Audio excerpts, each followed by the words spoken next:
अस्सलामु अलैकुम वरहमतुल्लाहि वबरकातुह। लकल हम्दुलिल्लाह अस्सलातु वस्सलामु अलैका रसूलुल्लाह अस्सलातु वस्सलामु अलैका या हबीबल्लाह अम्मा बाद फऊज़ु बिल्लाहि मिनश शैतानिर रजीम बरकते बिस्मिल्लाहिर रहमानिर रहीम वमा अरसलनाका इल्ला रहमतल लिल आलमीन सल्लल्लाहु अलैहि वसल्लम व सदक़ रसूलुहुन नबिय्युल अमीनुल करीम ونحن ولا ذلك لمن الشاهدين والشاكرين الحمد لله رب العالمين الله رب محمد صلى الله عليه وسلم نحن عباد محمد صلى الله عليه وسلم وعلى ذبيه وآله عباد الظهور وكرم صلى الله تعالى عليه وسلم ओम शरस्तम विद्यश्वरी महा लक्षम पूर्वी दयोहा यकम आदित्य समस्त तारीफ और प्रशंसा সেই মহান রব্বুল আলামিনের জন্য যিনি পরম করুণাময় ওয়াহদাহুল শরীক খালিক মালিক যিনি কুল জাহানের সৃষ্টিকর্তা রিজিক দাতা পালনকর্তা যে আল্লাহ দয়া করে মায়া করে নানান ব্যতিব্যস্ততার মধ্য থেকে বাছাই করে আমাদেরকে এখনো মাহফিলে আসার বসার শোনার তৌফিক দান করেছেন তিনার নিকটে শুকরিয়া জানাই বলি আলহামদুলিল্লাহ। তারপরে পরে হাবিবুল হাবিব যিনি গুরুর গুরু জগৎ গুরু আকাই নামদার মাদানী তাজদার হাবিবে কিরদিগার নাইবে পরওয়ারদিগার মক্কার তাজদার মদিনার সরকার যিনি রহমতের ভান্ডার যিনি মক্কা মদিনার পুষ্পটিত ফুল মা আমিনার নয়নের পুতুল যিনি সারা বিশ্ব জগতের মূল জনাবে মুহাম্মদুর রাসূল সাল্লাল্লাহু তাআলা আলাইহি ওয়াসাল্লামের উপর কোটি কোটি দরুদ ও শান্তির ধারা বর্ষিত হোক। সকলে বলি আল্লাহুম্মা আমিন। আশা করি আপনারা সব ভালো রয়েছেন, ভালো আছেন তো? জি হ্যাঁ আলহামদুলিল্লাহ বলুন। আমি অনুরোধ করব, এখানে কোনো মোল্লার মাহফিল হয় না, রাসূলুল্লাহর মাহফিল হচ্ছে। এখানে কাউরির বাপের কথা হবে না, যা হবে রাসূলে পাকের কথা হবে।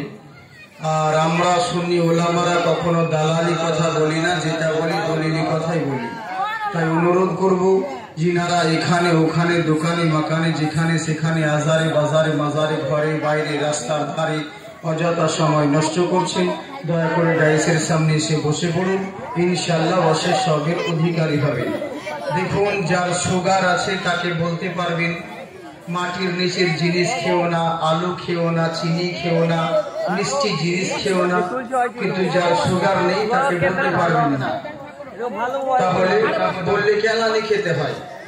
তো তেমনি যদি মুসলমান হন, আপনাদেরকে অনুরোধ করব আপনারা এই মাহফিলে চুপচাপ এসে বসে পড়ুন। আর যদি মুসলিম নামে সন্দেহ থাকে তো মাঠে মাঠে দৌড়ে বেড়ান, কোনো ব্যাপার নেই, কেউ কিছু বলার দরকার নেই। আর অত রিকোয়েস্টও করবো না, একটু মাহফিলের দিকে সামনে এগিয়ে বসুন, মাহফিলের পরিবেশ ঠিক করুন। ইনশাআল্লাহ অল্প সময়ের মধ্যে কিছু মূল্যবান কথা বলার চেষ্টা করব। কারণ আমি শুরু থেকে নিয়ে শেষ অবধি 1 ঘন্টা করি, আর আধা ঘন্টা করি, আর 1.5 ঘন্টা করি, যতটুকু বলি মূল্যবান কথা বলার চেষ্টা করি। কিন্তু আপনারা যদি এদিক সেদিক করে বেড়ান, শেষের সময় আসবেন, এসে বলবেন এইটুকু ওয়াজ করলেন বলবি, শেষটা করলে তো শুনবো না, বুঝলেন? এই জন্য বলছি প্রথম থেকে, আর বুঝবেন না, এই জন্য বলছি প্রথমের দিকে তাড়াতাড়ি করে এগিয়ে আসুন। আসুন সবাই মিলে উচ্চ স্বরে ভক্তি ভরে মাহফিলের পরিবেশ ঠিক করি। একবার সবাই মিলে জোরে সরে পড়ি আল্লাহুম্মা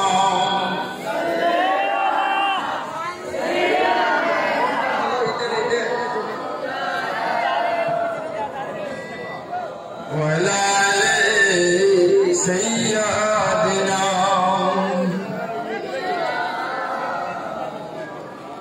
ওয়ালা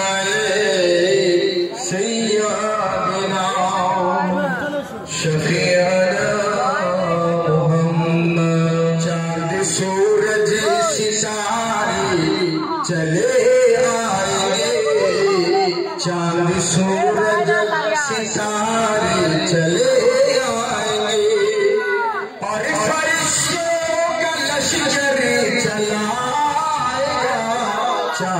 सूरज सितारे चले आएंगे, चांद सूरज सितारे चले आएंगे। मोहब्बत के साथ बोलिए सुभान अल्लाह। चांद सूरज सितारे चले आएंगे, चांद सूरज सितारे चले आएंगे, और फरिश्तों का लश्कर चला आएगा। चांद सूरज सितारे चले आएंगे, चांद सूरज सितारे, चांद सूरज सितारे चले आएंगे, और फरिश्तों का लश्कर चला आएगा। हुक्म मेरे नबी का अगर हो गया, हुक्म मेरे नबी का अगर हो गया, तो आसमां भी जमीन पर चला आएगा। चांद सूरज सितारे चले आएंगे, चांद सूरज सितारे चले आएंगे। मोहब्बत के साथ बोलिए सुभान अल्लाह। जी, एक यहूदी की बेटी ने ताना दिया, बोले तुझको शादी में दिया क्या है बताओ। हजरत फातिमा तो जोहरा के এক ইহুদির মেয়ে জিজ্ঞাসা করছে, তানা দিচ্ছে, তোর বাপ যে তোকে বিয়ে দিয়েছে, তোর বাবা দোনো আলমের সর্দার, তো তোকে বিয়েতে কি দিয়েছে, কি দেহেজ দিয়েছে। আহা, তো মা ফাতিমার জবাব শুনুন, কত সুন্দর কথা। চুপ করে বসে থাকবেন, আর কোনো লাউড স্পিকার নেই, কমসে কম সুবহান আল্লাহ বলেন, মহব্বতে জোরে বলে সুবহান আল্লাহ। কালাম দেখুন, ইমান তাজা হয়ে যাবে। कि यहूदी की बेटी ने ताना दिया, बोल तुझको नबी ने दिया क्या बता। एक यहूदी की बेटी ने ताना दिया, एक यहूदी की बेटी, एक यहूदी की बेटी ने ताना दिया, बोले तुझको शादी में दिया क्या बता। फातिमा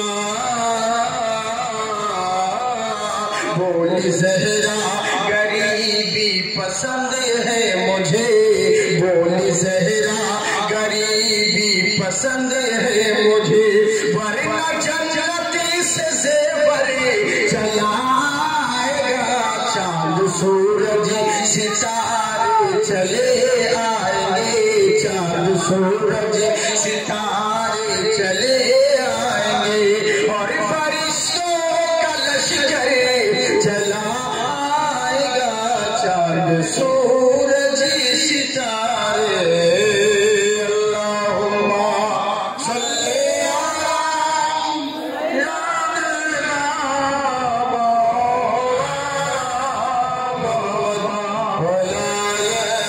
একটা ছেলের মোবাইল হারিয়ে গেছে, যদি কেউ পেয়ে থাকে মোবাইলটা স্টেজে পাঠিয়ে দেবেন।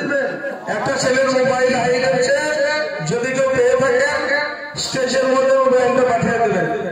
আল্লাহুম্মা সাল্লি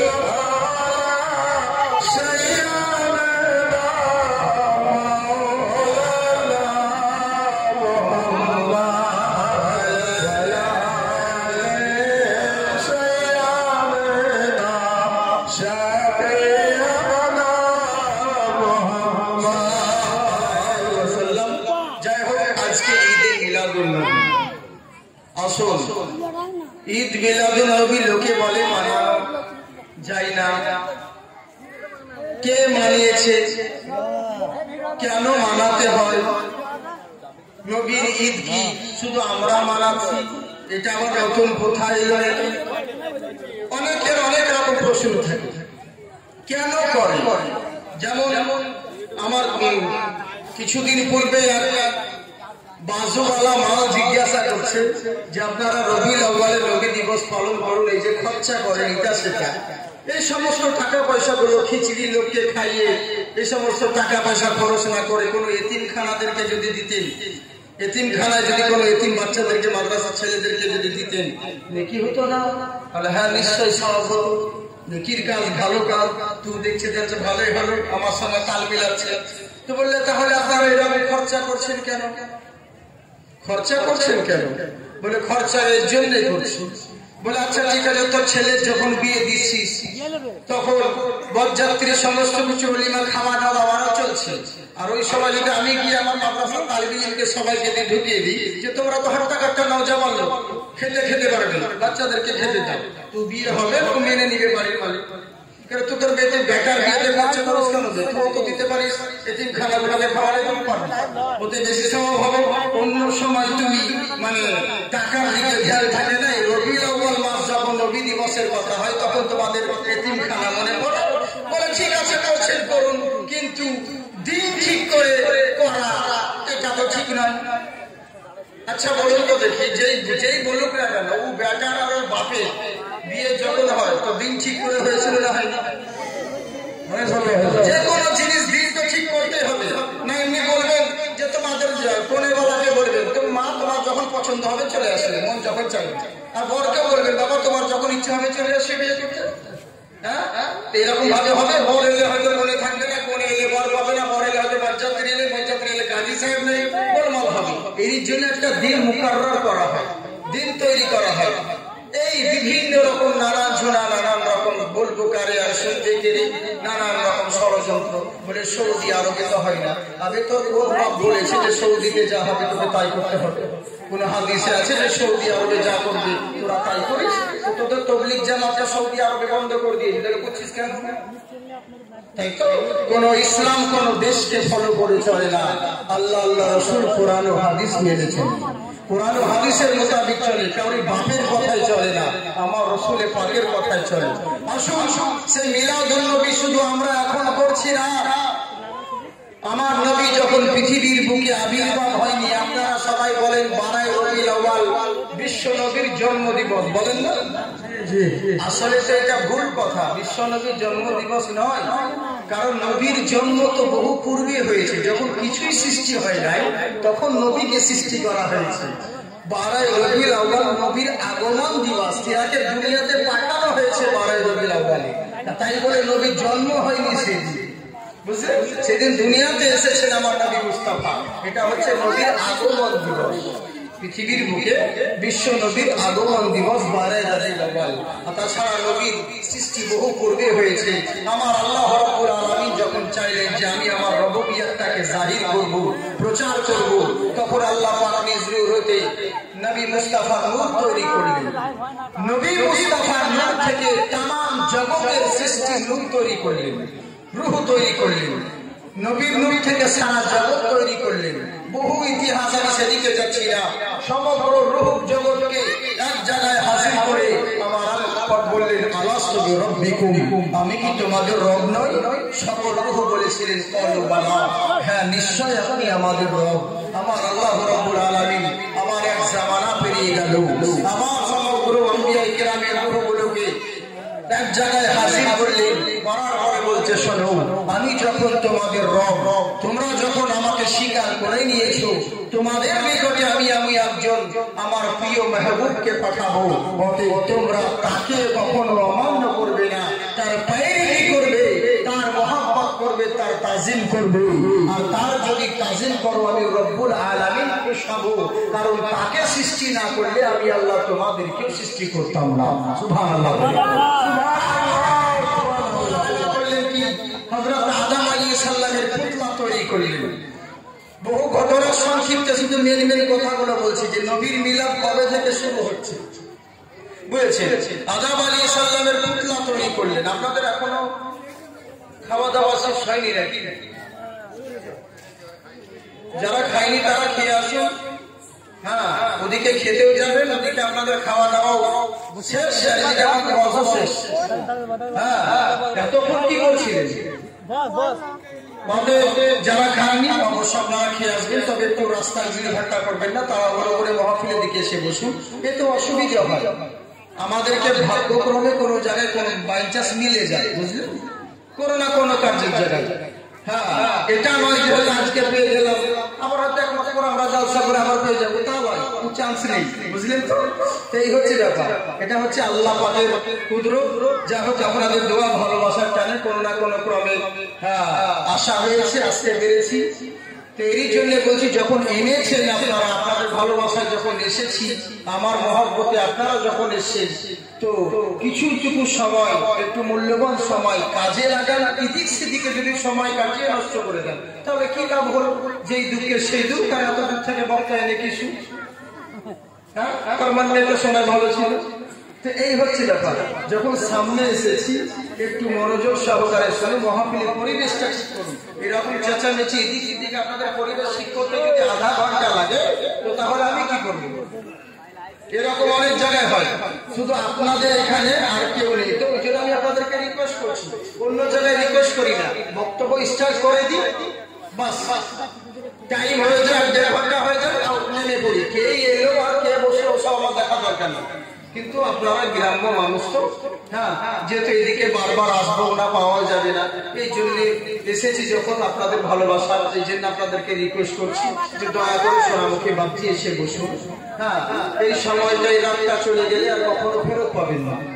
এরই জন্য বলছি, সোনামুখী মা ও জননীরা, বাপ ভাইরা যিনারা রয়েছেন, তাড়াতাড়ি করে মহাপীরের সামনে এসে বসে পড়ুন।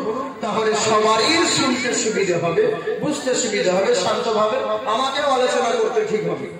হ্যাঁ, না তো আমি মত করে দিলাম, ধরো অর্ধেক পেরিয়ে গেল, আপনি লাস্টের দিকে এসে বাকি অর্ধেকটা শুনছেন, প্রথমটা তো শুনেননি, এবার বুঝতে পারছেন না, পাশের দিকে শুনতে কি হলো, দেখে এলো, কি বললে, এটা কি করে হলো। এরকম অনেক জায়গায় হয়, অনেক জায়গায় এরকম ভুল বুঝিয়ে দিয়ে গোলমাল করে দেয়। মৌলানা লাখ ওয়াজ করে যায়, পাবলিক ভুল শুনে নিয়ে বাড়িতে অন্যরকম আলোচনা করে, চার দোকানে এখানে ওখানে। সবই ভালো হলো, কিন্তু এই কথাটা আমাকে কেমন লাগলো, কেমন লাগলো? তুই যদি প্রথম থেকে শুনবি তাহলে বুঝতে পারতি কেমন লাগলো।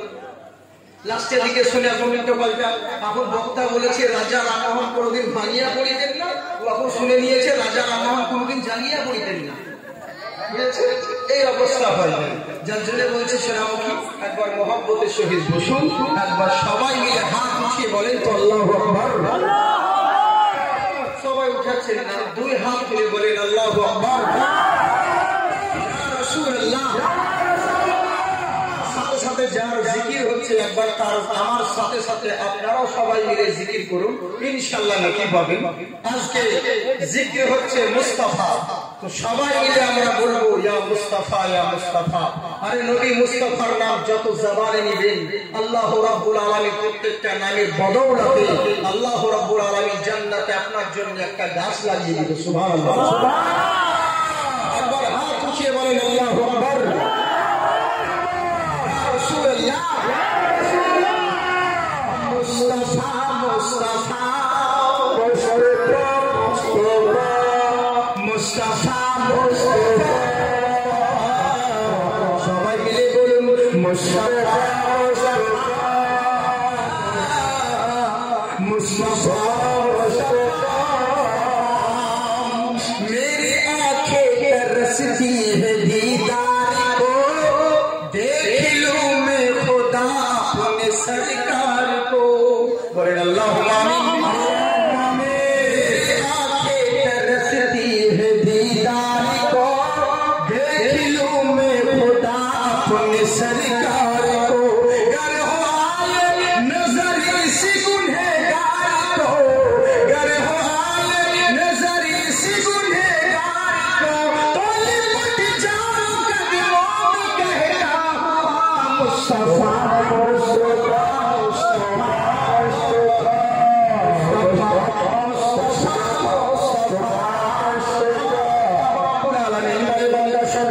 আমি যেই নদীকে সৃষ্টি না করলে কুল কায়নাত তৈরি করতাম না, সেই নদীকে তোমাদের নিকটে আমি রব্বুল আলামিন সৃষ্টি করেছি। হযরত আদম আলাইহিস সালামের পুতলা তৈরি করা হলো, আদম নবীর পুতলা তৈরি করা হলো, ওই পুতলার ভিতরে যখন রূহদান করা হলো, আদম আলাইহিস সালাম যখন চলাফেরা করতে লাগলেন, সকল মিলে আদম আলাইহিস সালামের পেশানির দিকে তাকাতে আছেন। হযরত আদম আলাইহিস সালাম বললেন, আল্লাহ কি ব্যাপার, আমার দিকে সকল ফেরেশতারা আমার গোটা বডির দিকে দেখে না, আমার হাতে পায়ে কোনো দিকে দেখছে না, সবাই শুধু বারবার কেন আমার পেশানির দিকে তাকিয়ে আছে, কেন সবাই মিলে কপালের দিকে তাকিয়ে আছে। আমার আল্লাহ রাব্বুল আলামিন বলে, আদম তুমি শোনো, তোমার পেশানিতে এই জন্য তাকাতে আছে, তোমার পেশানিতে নূরে মুহাম্মাদি দেওয়া আছে। সুবহানাল্লাহ বলেন, সুবহানাল্লাহ বলেন, তোমার পেশানিতে নূরে মুহাম্মাদি আছে, এই জন্য সবাই সমস্ত ফেরেশতারা তোমার পেশানির দিকে তাকাচ্ছে, কপালে দেখছে। হযরত আদম আলাইহিস সালাম বললেন, আল্লাহ আমার তো দেখার সব জানতে আছে, আমি কি দেখতে পাবো না? আমার আল্লাহ রাব্বুল আলামিন বলে, শোনো, তুমি যদি দেখতে চাও, তোমার যদি খায়েশ থাকে, তোমার যদি ইচ্ছে থাকে, এক কাজ করো, তোমার দুই হাতে দুই বুড়ো আঙুল দুটোকে এক সামনে নিয়ে এসো, সামনে নিয়ে আসার পরে দুই আঙুলকে এক জায়গায় লাগাও, লাগানোর পরে এবার করলেন কি, যখন হযরত আদম আলাইহিস সালাম ওই দুই আঙুলটাকে নিয়ে যখন এক জায়গায় সামনে করলেন, পেশানি নূরে মুহাম্মাদি যখন নখে চমকেতে লাগলো, সঙ্গে সঙ্গে আদম নবী চুম্বন দিয়ে চোখে বুলিয়ে নিলেন। আমরা যে নবীর নাম শুনে এই যে চুম্বন দিয়ে চোখে বুলিয়ে নি, এটা কোনো মোল্লার সুন্নত নয়, এটা হলো আমাদের বাবা আদম শফিউল্লাহর সুন্নাত।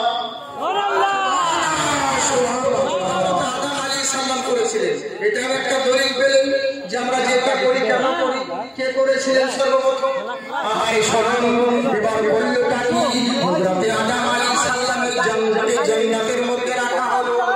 আপনারা শুনেছেন বহু ঘটনা, নিষেধ করেছিল একটা পদ্ধতি, সব যেও, সব জায়গা যেও, সব কিছু খেয়েও, কিন্তু ওই ফলটা ওই ফলের কাছে যাবে না। যাই হোক, কোনো না কোনো চক্রান্তের ষড়যন্ত্রের মধ্যে পড়ে হযরত আদম আলাইহিস সালাম যখন ওই গেহু ফল খেয়ে নিলেন, যখন পোশাক জান্নাতি লেবাস পরে গেল, জান্নাতি লেবাস যখন শরীর থেকে খসে গেল, হযরত আদম আলাইহিস সালাম উনি চারিদিকে ছোটাছুটি করতে লাগলেন নিজের শরীর ঢাকার জন্য। তিনি পোশাক নেওয়ার জন্য, নিজের শরীর ঢাকার জন্য ছোটাছুটি করতে আরম্ভ করলেন। কোন জায়গায় পাতা পাই কিনা, কোন জায়গায় ছাল পাই কিনা, সেই বলে যেই গাছের দিকে যেতে আছে, আমার আল্লাহ সমস্ত গাছকে হুকুম করেন, আদম যখন তোমার কাছে পাতা নিতে যাবে, কেউ তোমরা পাতা দিবে না, তোমরা সবাই উপরে উঠে যাবে। হযরত আদম আলাইহিস সালাম যেই গাছের কাছে যায়, সেই গাছ উপরে উঠে যায়, যেই গাছের কাছে যায়, সেই গাছ উঁচুতে উঠে যায়। অবশেষে একটা গাছ বলা হয়, সেই গাছ যখন আদম আলাইহিস সালামকে পাতা দিয়ে দিল, গাছটাকে জিজ্ঞাসা করা হলো, আরে গাছ, সমস্ত গাছ কেউ আমার পাতা দিল না আদমকে, কিন্তু তুই কেন দিলি বল? আমার নিষেধ করা সত্ত্বেও গাছ আল্লাহর কাছে আরজি জানিয়েছিলেন, ওগো রব্বুল আলামিন, ইয়া আকরামাল আকরামিন, আমি আদম আলাইহিস সালামকে পাতা দিই নাই, ও আমার কাছ থেকে জোর করে ছিনিয়ে নিয়েছে। সুবহানাল্লাহ, সুবহানাল্লাহ, সুবহানাল্লাহ, বলে জোর করে ছিনিয়ে নিয়েছে। কেন ছিনিয়ে নিয়েছে জোর করে? কেন তুমি উপরে উঠে যেতে পারলে না? অন্যান্য গাছ যেমন উপরে উঠে গেছিল, তুমিও তো উঠে যেতে পারতে। গাছ আল্লাহর কাছে আবদার করে, রব্বুল আলামিন, তুমি ঠিকই বলেছ মালিক, কিন্তু আমি যখন আদম আলাইহিস সালাম আমার কাছে পাতা নেওয়ার জন্য ছুটে আসছিল, আমি উঠে যাব, আমি উঠে যেতাম, কিন্তু আমি দেখছিলাম তার কপালটা যেন চকমক চকমক করতে আছে, কি এমন নূরে মুহাম্মাদি দেওয়া ছিল, তাই সেটা ঝলমল ঝলমল করতে আছে, চিকমিক চিকমিক করতে আছে। আমি সেই জিনিসটাকে নূরে মুহাম্মাদিকে তাজিম করার জন্য, শুধু দেখার জন্য একটু ঝুঁকে গিয়েছিলাম, আর এই সুযোগে আদম আমার কাছ থেকে পাতাকে হেরিয়েছে। আমার আল্লাহ পাক বলে, রে গাছ, আমি আমার নবীর নূরের তাজিম করার জন্য যখন ঝুঁকে গেছিলিস, আমি তোর দুনিয়ার বুকে সম্মান বাড়িয়ে দিলাম, সমস্ত জিনিস উদম হয়ে বিক্রি হবে, আর তুই বিক্রি হবি সব সময়, কিন্তু তোর ইজ্জত ঢাকা থাকবে। নবীর বদৌলতে আমার নবী মুস্তাফা শুধু নূরের সম্মান করা করার জন্য। এবার করলো আদম আলাইহিস সালামকে দুনিয়ার আগে পাঠালেন। আপনারা জানেন 1000 বছর যখন পূর্ণ হলো, হযরত আদম আলাইহিস সালাম ওনার ছেলে ঈসা আলাইহিস সালামকে বলে, এই বেটা শিষ্য, আমি দুনিয়া থেকে চলে যাব ঠিকই, আমি তোমাকে একটা ওসিয়ত করে যেতে চাই। বলে, বলো আব্বাজান, কি বলতে চাও? বলে, শোনো, আখেরি পয়গম্বর নবী মুস্তাফা যদি আসে, সেই নবীর মুহাব্বত করতে কখনো বিফলতা করবে না, আর নবীর প্রতি দরুদ পড়তে কখনো গাফিল হবে না। সুবহানাল্লাহ, সুবহানাল্লাহ। হযরত ঈসা আলাইহিস সালাম বলছে, আব্বা এই নাম তো শুনিনি কোনোদিন, এই প্রথমবার শুনলাম। কে মুহাম্মদ? কে মুহাম্মদ? এটা হযরত আদম আলাইহিস সালাম বললেন, বেটা উনি আমার মুহাম্মদ গো। লাউলা মা খালাকুল আফলাক, আমার আল্লাহ পাক বলেন সরাসরি, যে নবী মুস্তাফাকে সৃষ্টি না করলে तमाम জাহান আমি কিছুই সৃষ্টি করতাম না। সুবহানাল্লাহ, সুবহানাল্লাহ। তিনি হলেন সেই মুস্তাফা। বলে, আপনার থেকেও বড়। বলে, আমি তো জাহিরে তার পিতা, বাতিনে হাকিকতে সেই হচ্ছে আমার পিতা। বলে, আমার সম্মান তো দূরের কথা, আমিও যে পৃথিবীর বুকে এসেছি শুধুমাত্র সেই নবীর প্রচার করার জন্য এসেছি।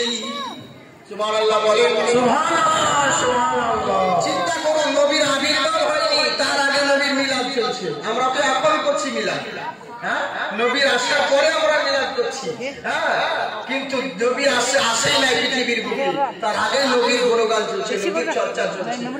আদম আলাইহিস সালাম বেটাকে অনুরোধ করছে, বেটারে তুমি খবরদার সেই নবীর তাজিম করতে কখনো গাফিল করো না, আর নবীর প্রতি দরুদ পড়তে কৃপণতা করো না। হযরত ঈসা আলাইহিস সালাম বলে, আব্বাজান উনি এত বড় পাওয়ারফুল ব্যক্তি, উনি এত বড় পাওয়ারফুল নবী। বলছে, শোনে রাখো, উনি কত বড় পাওয়ারফুল নবী, উনার কত বড় মর্যাদা, কত বড় সম্মান রয়েছে। জেনে রাখো, তামাম জাহানকে যদি খাতা করে দেওয়া হয়, সেই নবী মুস্তাফার নামের গুণগান যদি বর্ণনা করা যায়, তামাম জাহান খাতা করে দিয়ে করে সেই নবীর গুণগান কখনো শেষ হবে না। শোনো মুসলমান, নাজিল হলো জিনার প্রতি 30 পারা কোরআন। সুবহানাল্লাহ। মোর নবীজি হ্যাঁ গো উম্মতে লাজিম, মানে না যাহা দেখো শয়তানে আজিম। নবীর মুহাব্বত পাবে শাশি বাদাত, নবী হলে ঈমানের জান, নূর নবীর শান। আরে শোনো মুসলমান, নাজিল হলো জিনার প্রতি 30 পারা কোরআন। সেই নবী মুস্তাফার শান কত সুন্দর, একবার কি জানলে বেটা? শিশ নবী আদম আলাইহিস সালামকে বলে, আব্বাজান বলো বলো তিনি কেমন পাওয়ারফুল নবী? বলছে, বেটা শুনে রাখো, তিনি কত বড় সম্মানী ব্যক্তি, কত বড় মহান নবী। একবার শুনে রাখো, আমার যখন আল্লাহর কাছ থেকে একটা যাই হোক কোনো ক্রমে একটা ভুল করে ফেলেছি, আমি আল্লাহর কাছে ক্ষমা চাইছিলাম। 1 নয়, 2 নয়, 3 নয়, কমসে কম দুনিয়ার বুকে তোমার মার সঙ্গে আমার সাক্ষাৎ হয়নি।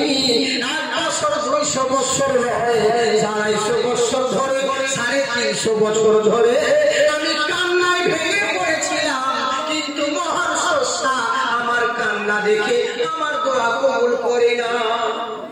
সুবহানাল্লাহ, সুবহানাল্লাহ। একটা ঘরের জন্য এতগুলো বছর কান্না করেছি বেটা, যখন আমার শরীর ছিন্ন ছিন্ন হয়ে গেল, আমার চোখের পানি বইতে বইতে এইগুলো গর্ত হয়ে গেছে, চোখের পানি যখন ফুরিয়ে গেল, এবার চোখ থেকে রক্ত ঝরা আরম্ভ করতে লাগলো। সুবহানাল্লাহ। যখন বেটা আমার চোখ দিয়ে রক্ত ঝরতে আরম্ভ করলো, কি হলো শোনো, আমি ভেবেছি আর হয়তো দুনিয়াতে বাঁচবো না, কারণ চিরদিন সবার সমান যায় না। এই জীবনও ছিল তোমার বড় ফেরির মতো, গলিতে গলিতে দেখো হয়ে গেল কত। যে হাত দিয়ে তুমি মেরেছিলে ঢিল, আজকে সেই হাতের চামড়া দেখো হয়ে গেছে ঢিল। তাই তো বাবা, চিরদিন এই হাত দিয়ে কতজনকে খিলাচ্ছে, কিন্তু আর কি সেই হাতে শক্তি আছে? যে চোখ দিয়ে বালুকণা দেখিতে পাইতে, আজকে সেই সোনার চোখে চশমা লাগিয়েছে। নিজের ছেলেকে চিনতে পারছে না, কে বাবা তুমি? তা জিজ্ঞাসা করছে। হায় রে কুদরতের খেলা, চিরদিন সবার সমান যায় না। পৃথিবীর সবার সমান যায় না। আজকে রয়েছো, কালকে চলে যাবে, এই দিন চিরদিন কাউরির জন্য নয়। দুনিয়ার বুকে এসেছো, একদিন চলে যেতে হবে। পৃথিবী সবার জন্য নয়, চিরদিনের জন্য নয়। দুনিয়া ছেড়ে একদিন সকলকেই যেতে হবে। হযরত আদম আলাইহিস সালাম উনি কান্নায় ভেঙে পড়লেন আর চিন্তা করলেন, এবার হয়তো আমি দুনিয়া থেকে বিদায় নেব, আমার এবার হয়তো মরণের সময় হয়ে গেছে। চোখের পানি বইতে বইতে তো চোখের রক্ত বের হয়ে গেছে, বেরোতে লাগলো। এবার রক্ত যখন বইতে লেগেছে আর তো মনে হয় বাঁচবো না। অবশেষে মাথায় হাত দিয়ে মাটিতে জমিনে পড়ে গেলেন। মাটিতে যেমন হাত দিয়ে পড়ে গেলেন, চিন্তায় পড়ে গেলেন, বিভোর হয়ে যে আর হয়তো এবার আমি মরে যাবো। কিন্তু আফসোস, হাওয়ার সঙ্গে তো দেখা হলো না। আল্লাহ তো আমার হয়তো গুনাহ মাফ করলেন না, এই চিন্তা করছেন। খুব মূল্যবান কথা বলছে, শোনো বাবজি, ভাইজান, সোনামুখী আমার। হ্যাঁ জি, অন্য সময় গল্প করো। যুবক ভাই, তোমাদের জন্য অনেক কথা আছে, তার জন্য না, তোমাদের কারণে আরো আশা। হ্যাঁ ইনশাআল্লাহ, অসুবিধে নেই। তোমরা তো দিন রাত শুধু, তোমাদেরকে কি বলবো, তোমরা যদি এখন না এই সমস্ত জিনিস বুঝো, তো যা ডিজিটাল যুগ এসেছে, আর কিছুদিন পরে এই সমস্ত ছেলেরা জানবেই না যে আবু বকর কে ছিল, ইমাম হাসান হোসেন কে ছিল, উসমান গনি কে ছিল, 12 রবিউল আউয়াল কি জিনিস, এসব বুঝবেই না, চিনবেই না। এই জন্য সমস্ত চর্চাগুলো করা ভালো। যুবক ভাইরা, আজকে যে তোমরা মস্তানি, মোবাইলে, প্রেমে আর গেমে সাহারা বাহারা দিন রাত টাইম সময় নষ্ট করছো, একবার ভেবে দেখেছো যে সময়টা কি তোমাকে মোবাইল গেম খেলার জন্য আল্লাহ দিয়েছে? আরে একটা যোগ্যবান ছেলে যদি বাবার মাথার ঘাম পায়ে ফেলা, রোজগারকে যদি ছেলে বলে না আমার বাবার যদি যোগ্য সন্তান হয়, তাহলে বিচার করবে না, রে এই ধন দৌলত আমার বাপ মাথার ঘাম পায়ে ফেলে কষ্ট করে রোজগার করেছে, এটাকে বিফলে যেতে দিব না। আমি বলবো সাবাস, তোমার মতন ছেলেরা হচ্ছে যোগ্যবান ছেলে, এরকম ছেলেই দরকার। কিন্তু চিন্তা করো, বাপের কদর বুঝছো, রসুলের পাগের কদর বুঝছো না? আজকে তোমার বাড়িতে ঘরে ঘরে যে ইসলাম তুমি পেয়ে গেছো, বাড়ির কাছে মসজিদে আজান পেয়ে গেছো, তোমার গ্রামে জলসা পেয়ে গেছো, মলবি পেয়ে গেছো, একবার কি ভেবে দেখেছো তোমাদেরকে ইসলামটা তোমাদের কাছে পৌঁছানোর জন্য কত কুরবানি দিতে হয়েছে, কত কষ্ট করতে হয়েছে? রাসূলুল্লাহ কত কষ্ট করেছেন এরই জন্য। তোমাদের এই সমস্ত দিন রং তামাশা এই করার জন্যই আল্লাহ পাক এই ধর্ম দিয়েছিলেন আর তোমাদেরকে সৃষ্টি করেছে। একদিন বুঝতে পারবে, যেদিন মরবে সেই দিন বুঝতে পারবে যে ঠাপ কাকে বলে। এখন রঙে আছে তো এখন বুঝবে না, হ্যাঁ, কিন্তু জেনে রাখো একদিন মরতে হবে। এই জন্য বলি, দুনিয়া মে আখিরাত কা খাসারা না কিজিয়ে, দুনিয়া মে আখিরাত কা খাসারা না কিজিয়ে, দিন রাত মোবাইল পে গুজারা না কিজিয়ে। সব সময় মোবাইলে সময় নষ্ট করিও না ভাই। তোমাদেরকে বলছি তো, মেয়ে ছেলেরা সব হাসছে, ছেলেগুলোকে বলছে ঠিক করছে, ওদেরকেও বেশি দাঁড়াও। অনেক মেয়েরা বলে না, দাহি কোনা পছন্দ জো করতি है लड़कियां, दाढ़ी कोना पसंद जो करती है लड़कियां, उन लड़कियों से शादी गवारा ना कीजिए, दिन रात मोबाइल पे गुजारा ना कीजिए। কত জনা কত নিয়ে বলে না, দাড়িওয়ালাকে বিয়ে করবো না, ওদেরকে বিয়ে করিও না, যারা এরকম কথা বলবে, বুঝলে তো? তাহলে ভাবিয়ে না যেমন বিয়ে করবে নাকি, অসুবিধা নেই, বুঝলে? এই হচ্ছে ব্যাপার। দুনিয়ার বুকে সবাইকে আমরা ফালতু অতিবাহিত করে দিচ্ছি, একবার ভেবে দেখছি না যে আল্লাহ কিসের জন্য পাঠিয়েছেন। একদিন বুঝতে পারবেন, এই সময় যখন চলে যাবে, এই শরীরে যখন আর শক্তি পাবেন না, তখন বুঝতে পারবেন যে হারে কি এমন ভুল করেছি আল্লাহর কাছে। প্রত্যেকটা এই যে বাল্ব ব্যবহার করছে, ফ্যান ব্যবহার করছে, এর জন্য মাসের মাস বিল দিতে হয় কি হয় না? বিল দিতে হয়। শুধু বিল দিয়ে হয় না, বিলের নিচে দেখবে লাল রঙের ডিসক্রিপশন লেখা থাকে, নির্ধারিত তারিখ ও সময়ে যদি আপনি আপনার বিল জমা না দিন, আগামীতে আপনার কানেকশন কাটিতে বাধ্য হইব। বিল দেওয়ার পরেও নোটিশ দেয় এত আল্লাহর যে সূর্য আলা ব্যবহার করছেন, আল্লাহর যে হাওয়া বাতাস ব্যবহার করছেন, আপনাকে বিল লাগে না ঠিকই, কিন্তু পাই পাই হিসাব দিতে হবে সেদিন। কত সেকেন্ড দুনিয়ার বুকে ছিলে, কত সেকেন্ড দুনিয়ার বুকে খারাপ কাজে ব্যয় করেছো, আর কত সেকেন্ড ভালো কাজে ব্যয় করেছো।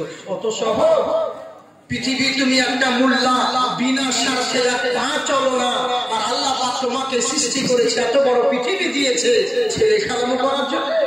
আল্লাহর তো একটা উদ্দেশ্য আছে, কিসের জন্য তোমাকে তৈরি করেছে, এর জন্য একদিন তোমাকে হিসাব দিতে হবে বাবজি। সব করো, কিন্তু এইটুকু মনে রাখো, সব একদিন, কিন্তু আমি আমার আল্লাহ আমার রসুল হলো একদিন। সারা জাহান একদিন, আল্লাহ আল্লাহ রসুল একদিন।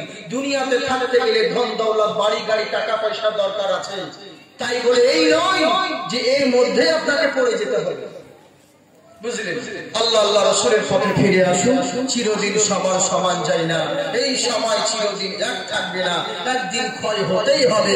তাই আদম আলাইহিস সালাম বলে, আল্লাহ আমার চোখ দিয়ে রক্ত ঝরতে আরম্ভ করলো, ওই শরীর আর সহ্য পাচ্ছি না, আর হয়তো আগের মতন সবল পাচ্ছি না, এবার হয়তো দুনিয়া থেকে বিদায় নিতে হবে। এই বলে টেনশন করতে লাগলেন, এই বলে চিন্তা করতে লাগলেন। আমার আল্লাহ পাক বলেন, এই জিবরিল শোনো, তাড়াতাড়ি যাও, আমার আদম নবী টেনশনে পড়ে গেছে, তাড়াতাড়ি ওর কানে গিয়ে আযান শুনিয়ে দাও। পৃথিবীর বুকে সর্বপ্রথম আযান যে দিয়েছিলেন জিবরিল আলাইহিস সালাম। প্রত্যেকটা বক্তব্যের মাঝে মশলা পাবে, কিছু কিছু জিনিসও জানতে পারবে, বুঝলেন তো? অসুবিধে নেই। অলরাউন্ডার মাল আছি, যাতে সব রকম বোঝা যায়, অসুবিধে নেই। একভাবে যদি 1000 রকম বলতে যায় বহু সময় লাগবে, ওই জন্য এমন সাবজেক্ট বলবো যার ভিতরে মশলাও পাবেন, ফতোয়াও পাবেন, সব রকম পাবেন, অসুবিধে নেই, প্রশ্নের উত্তরও পাবেন। যাই হোক, মহব্বতে হাত উঠিয়ে বলেন আল্লাহু আকবার। সিন্নি আপনাদের খাবার ব্যবস্থা ছিল তো, এইভাবে আসতে বলছে, খাওয়া হয়ে গেছে, খাওয়া হওয়ার পরে এরকম আসতে বলছেন, তোমা তোমা তোমা তোমা হাত উঠিয়ে বলেন আল্লাহু আকবার।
এসে আযান শুনিয়ে দিলেন, আল্লাহু আকবার আল্লাহু আকবার আল্লাহু আকবার আল্লাহু আকবার আশহাদু আল্লা ইলাহা ইল্লাল্লাহ। ভাষাগুলো ঠিক জানবেন, আমাদের লোক বয়স হয়ে গেছে, এখনো আযান শুধরাই, আযান ঠিক হয় না।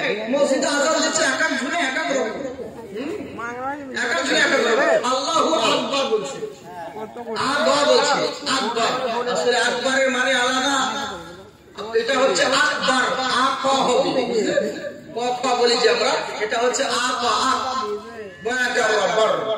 আকবার, কিন্তু আমরা কতজন বলে আকবার, কত যা হলো হলো, কতজন আকবার আল্লাহু আকবার না বলে আব্বাহু আকবার বলি, হ্যাঁ এরকম হয়।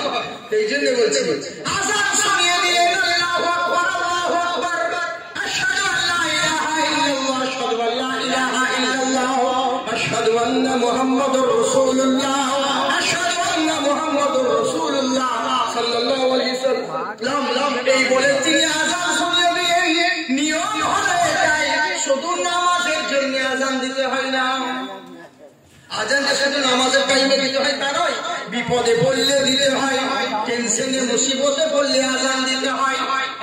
কোন মানুষের যদি অভাব পড়ে যায়, টেনশনে পড়ে আছে, আযান দিয়ে দাও। যদি বারিশ বৃষ্টি বর্ষণ হয়, আযান দিয়ে দাও। ঝড় তুফান যদি চলে আসে আজান দিয়ে দাও, মুর্দা ব্যক্তিকে যদি দাফন করে দাও, মুর্দা ব্যক্তির সওয়াল জবাব আসানের জন্য আজান দিয়ে দাও। আজান শুধু নামাজের জন্য হয় না, আজান শুনিয়ে দিলেন। আজান দেওয়ার পরে আদম আলাইহিস সালাম এবার আল্লাহর দরবারে দোয়া করছেন, ওগো রব্বুল আলামিন আমার দোয়া কবুল করো। আমার নবীর ওসিলা দিয়ে দোয়া করলেন। আমার আল্লাহর কাছে যখন আমার নবীর ওসিলা দিয়ে দোয়া করা হলো, আমার নবীর কেমন শান কেমন মান। 350 বছর ধরে আদম আলাইহিস সালাম যখন কান্না করে দোয়া কবুল হলো না, আমার নবীর নাম নেওয়ার সঙ্গে সঙ্গে মহান আল্লাহ পাক তার দোয়া কবুল করে নিলেন। সুবহানাল্লাহ, সুবহানাল্লাহ। 350, 900, 600, 250 অনেক রওয়ায়াত আছে। সব দিকে আমি একটু যাই হোক, আমি মিনিমামটা বললাম। এবার বললো যদি কেউ খেতে থাকেন দয়া করে খেয়ে আসুন। বারবার কমিটিগণ এসে এখানে পিন করছে, আপনারা একটু দয়া করে গিয়ে খেয়ে আসুন।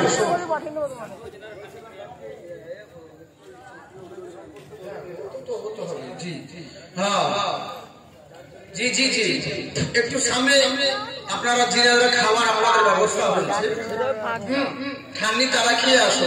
এই কথা আর স্টেজের জন্য দোয়া না হয়, আর বলা হবে খাবেন খাবেন না খাবেন দৌড়ে বলেন শেষের দিকে খাবেন। কি আছে আমি ওকে এসে খাইনি, হ্যাঁ অসুবিধা নেই, আমার ড্রাইভারে ওনারও খাইনি মনে হয়। তো যাই হোক, আপনাদেরকে বলবো আপনি সোনামুখী একটু মনোযোগ সহকারে শুনুন। আগে হেডিং শুরু করতে দিন, বক্তব্য তো এখনো কিছুই হয়নি। কিন্তু আপনারা তো প্রথমেই এরকম করছেন, তাহলে কি করে হবে?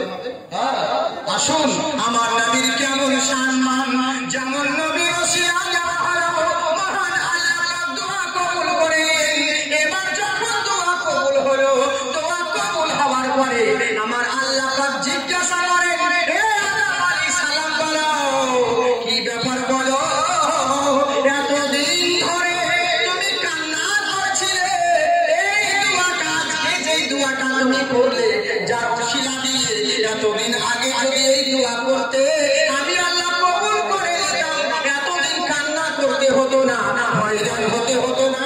কিন্তু বলো আমার নবীর নাম জানলে কেমন, আমার নবীর কথা কি করে মনে এলো?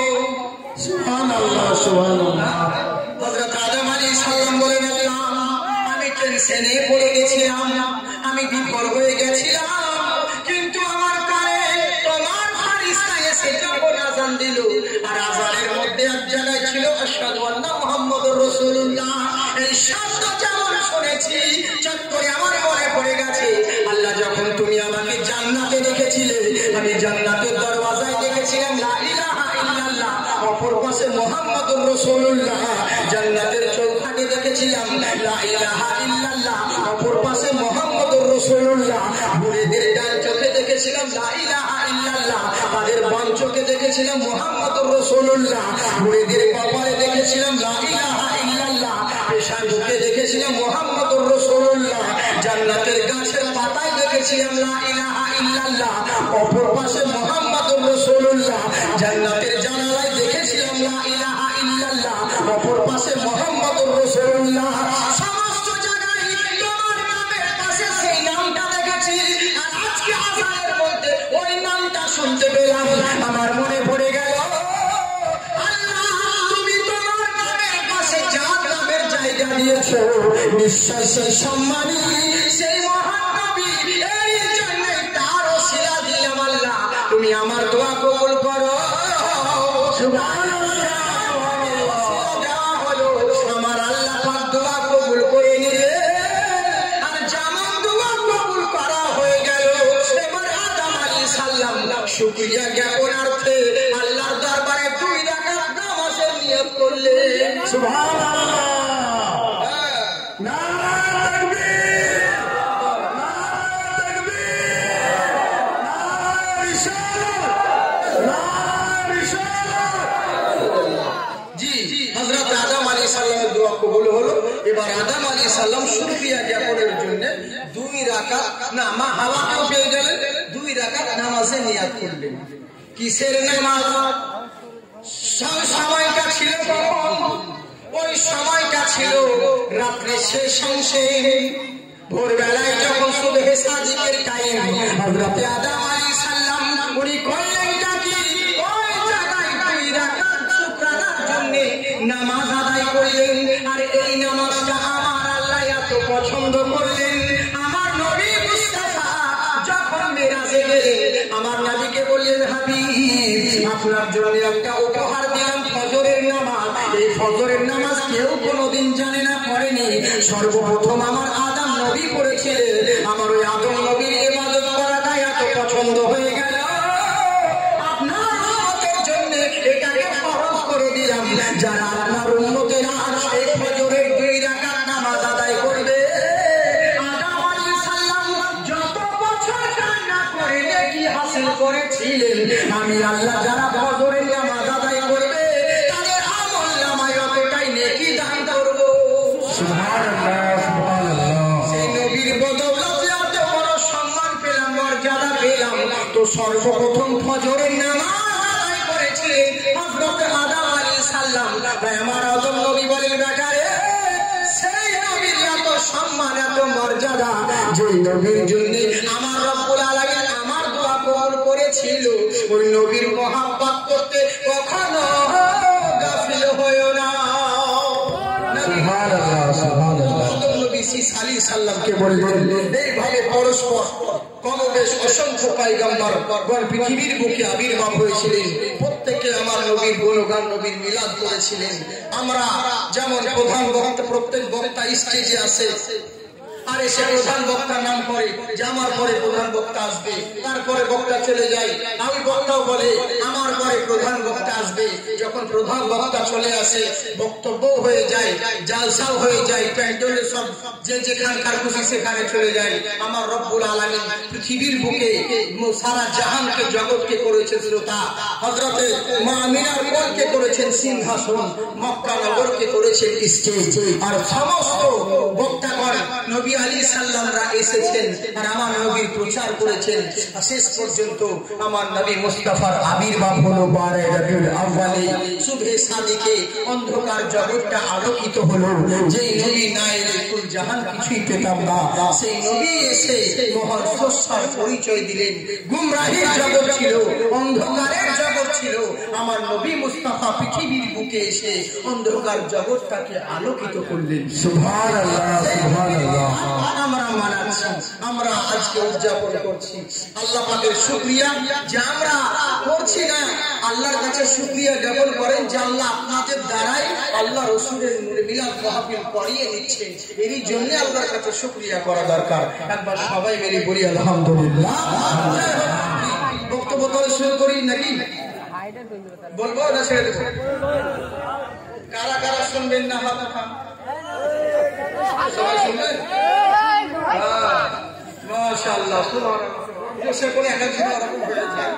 যাই হোক, একবার মহব্বতের দরুদ শরীফের নজরানা পড়ুন।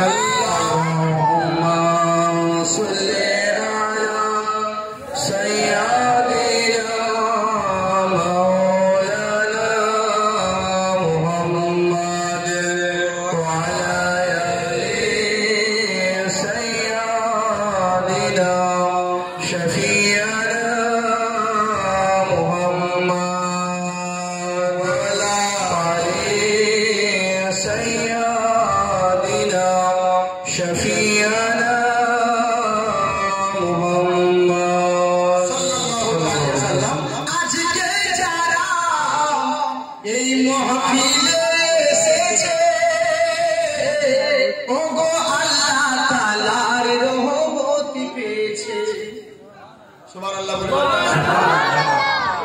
কালেকশন করার মতো সুবহানাল্লাহ কালেকশন করতে হবে। বলবো তারপরে বলবেন। হ্যাঁ, আরে নবীর মহব্বতে একবার সুবহানাল্লাহ বললে আল্লাহ পাক 80টি করে নেকি দান করেন। সুবহানাল্লাহ, সুবহানাল্লাহ, সুবহানাল্লাহ বলি আপনার বিপন্নতা ঠিক কেমন? মনে হচ্ছে পুলিশে ধরবে। হ্যাঁ, লকডাউন পড়ে গেছে, মনে হচ্ছে সুবহানাল্লাহ বলা যাবে না। জোরে সোরে বলেন সুবহানাল্লাহ। আপনারা নিজ ইচ্ছা এখানে আসেন না, আল্লাহ রসুলের মাহফিল, আল্লাহ রসুল চেয়েছেন তাই আপনারা বসে আছেন, তাই তো ভাবছি। এমন এমার্জেন্সি কাজ করতে আপনি চলে যেতে বাধ্য হতেন। কোনো না কোনো বাহানা হতো, ভালো লাগতো না, নইলে কোনো কালকে কোনো কাজ থাকতো, নাহলে ভাই আমার কাজ আছে চলে যেতে হবে, নাহলে পরে শুনে নেব, আর পরে নাহলে দেখে নেব, এই বিভিন্ন একটা কোনো না কোনো বাহানা করে আপনি চলে যেতে বাধ্য হতেন। তার মানে আপনি নিজের ইচ্ছায় বসে নাই, আল্লাহ রাসূল চেয়েছেন তাই আপনাকে বসে আছেন। আল্লাহ রাসূল যদি না চাইতেন কখনোই বসে থাকতে পারতেন না। এর জন্য একবার শুকরিয়া জানাবেন না, বলেন আলহামদুলিল্লাহ।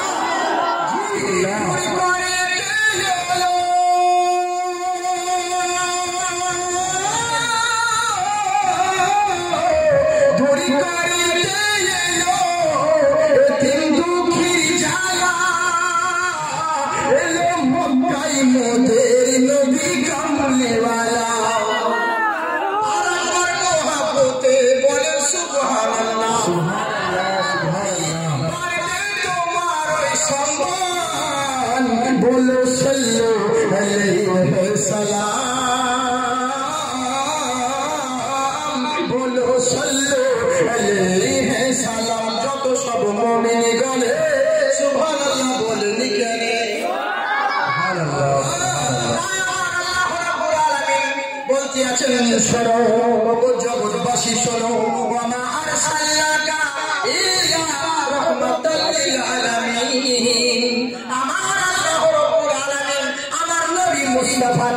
পৃথিবীর বুকে প্রেরণ করেছে শুধু যেমন তেমন জিনিসের জন্য নয়, শুধু মানুষের জন্য নয়। আমার নবী মুস্তাফাকে পৃথিবীর বুকে আবির্ভাব করেছেন রহমত করে। আর রহমত শুধু মুসলমানদের জন্য নয়, আল্লাহর যত সৃষ্টি রয়েছে সকলের জন্য আমার নবীকে রহমত করে পাঠিয়েছেন। রহমতের বাংলা হচ্ছে দয়া, দয়াবান করে আমার নবী মুস্তাফাকে দুনিয়ার বুকে পাঠিয়েছেন। যদি দয়া না হয় কখনো কিছু না হবে না, আর দয়া যদি না থাকে কখনো জান্নাত পেতে পারো না। আল্লাহ রাসূল আল্লাহর যদি দয়া না হয় ওই আল্লাহর জান্নাতে কখনো পৌঁছাতে পারবে না। সুবহানাল্লাহ, সুবহানাল্লাহ। বলবেন কি বাবজি, আল্লাহ যদি দয়া না হয় কখনো জান্নাত পেতে পারবে না। যত বড় ইবাদত করে না, যত বড় পরেশগার মুত্তাকি হন, আল্লাহ রহমত না হলে জান্নাত পাওয়া যাবে না। কেমন রহমত চিন্তা করুন, কেমন রহমতের নবী, কেমন দয়ার নবী। শুধু মুসলমানের জন্য নয়, পৃথিবীর যত সৃষ্টি রয়েছে সকল সৃষ্টির জন্য আমার নবী মুস্তাফাকে রহমত করে পাঠিয়েছেন। ইয়াদের বিসর্বভূতের রূপে বিকাঞ্জলি নমস্তে ওম নির্ধারণ হয়েছে চলে নমঃ পধারিত পুষ্পঞ্জলি ওম নমস্তে নমস্তে বিদ্যাশ্বরী ওম মহানারা। পৃথিবীর বুকে হে বৎসরা তোমরা জেনে রাখো, আজকে যা কিছু করো আর যেই দিকে ছুটে বেড়াও না কেন, পৃথিবীর বুকে এমন একজন দয়াবান আবির্ভাব হবে। তুমি বুদ্ধ বলো, গুরু নানক বলো, গৌতম বুদ্ধ বলো, আর যত কিছুই মহান ঋষি বলো না কেন, প্রত্যেকে কিন্তু মুখে বলেছে, প্র্যাকটিক্যালে কেউ কাছে কোনো জিনিস করে দেখায় নাই। স্বামী বিবেকানন্দ বলেছে, তোমরা আমার ভাই, আমি তোমাদের ভাই, একসঙ্গে সবাই বাঁচতে চাই। আমি গরিব, আমি তুমি বড় লোক, সবাই মিলে চলো এক হয়ে দাঁড়াই। কিন্তু মুখে বলেছে, প্র্যাকটিক্যালে কেউ কোনোদিন কাজ করেনি। কোনো বড় লোককে কি দেখেছেন যে হাল চালিয়েছে গরিবের সাথে? কখনো নয়। মুখে বলা সহজ, প্র্যাকটিক্যাল কখনো করেনি। কিন্তু আমার নবী মুস্তাফা কেমন নবী দেখুন, শুধু মুখে বলেন নাই, প্র্যাকটিক্যালে করে দেখিয়েছেন। উনি এমন নবী গো, উনি শুধু মুসলমানের জন্য নয়, পৃথিবীর যত সৃষ্টি রয়েছে সকল সৃষ্টির জন্য নবী মুস্তাফা রহমত হয়ে এসেছেন। কেমন রহমতের নবী, কেমন দয়ার নবী, কেমন মায়ার নবী। একবার চিন্তা করে দেখো, ওরে নবী মুস্তাফার দরওয়াজায় কেমন মায়ার নবী। ওই মক্কা নগরে এক ইহুদি ছিল, ইহুদির ঘরে আল্লাহ রাব্বুল আলামিন একটা কন্যা সন্তান দান করেছিলেন, কন্যা সন্তান দান করেছেন। কিন্তু কন্যা বড় হলো, বিবাহের যোগ্য হয়ে গেছে। আমার কথা কি বুঝতে পারছেন? এই ভাই বলবো, আমার বলতে একটু অসুবিধা হচ্ছে। কেন বলতে আপনারা তো জানেন ভালো করে যে আমরা যেসব মাইক ব্যবহার করি এ তো সেই মাইক নয়।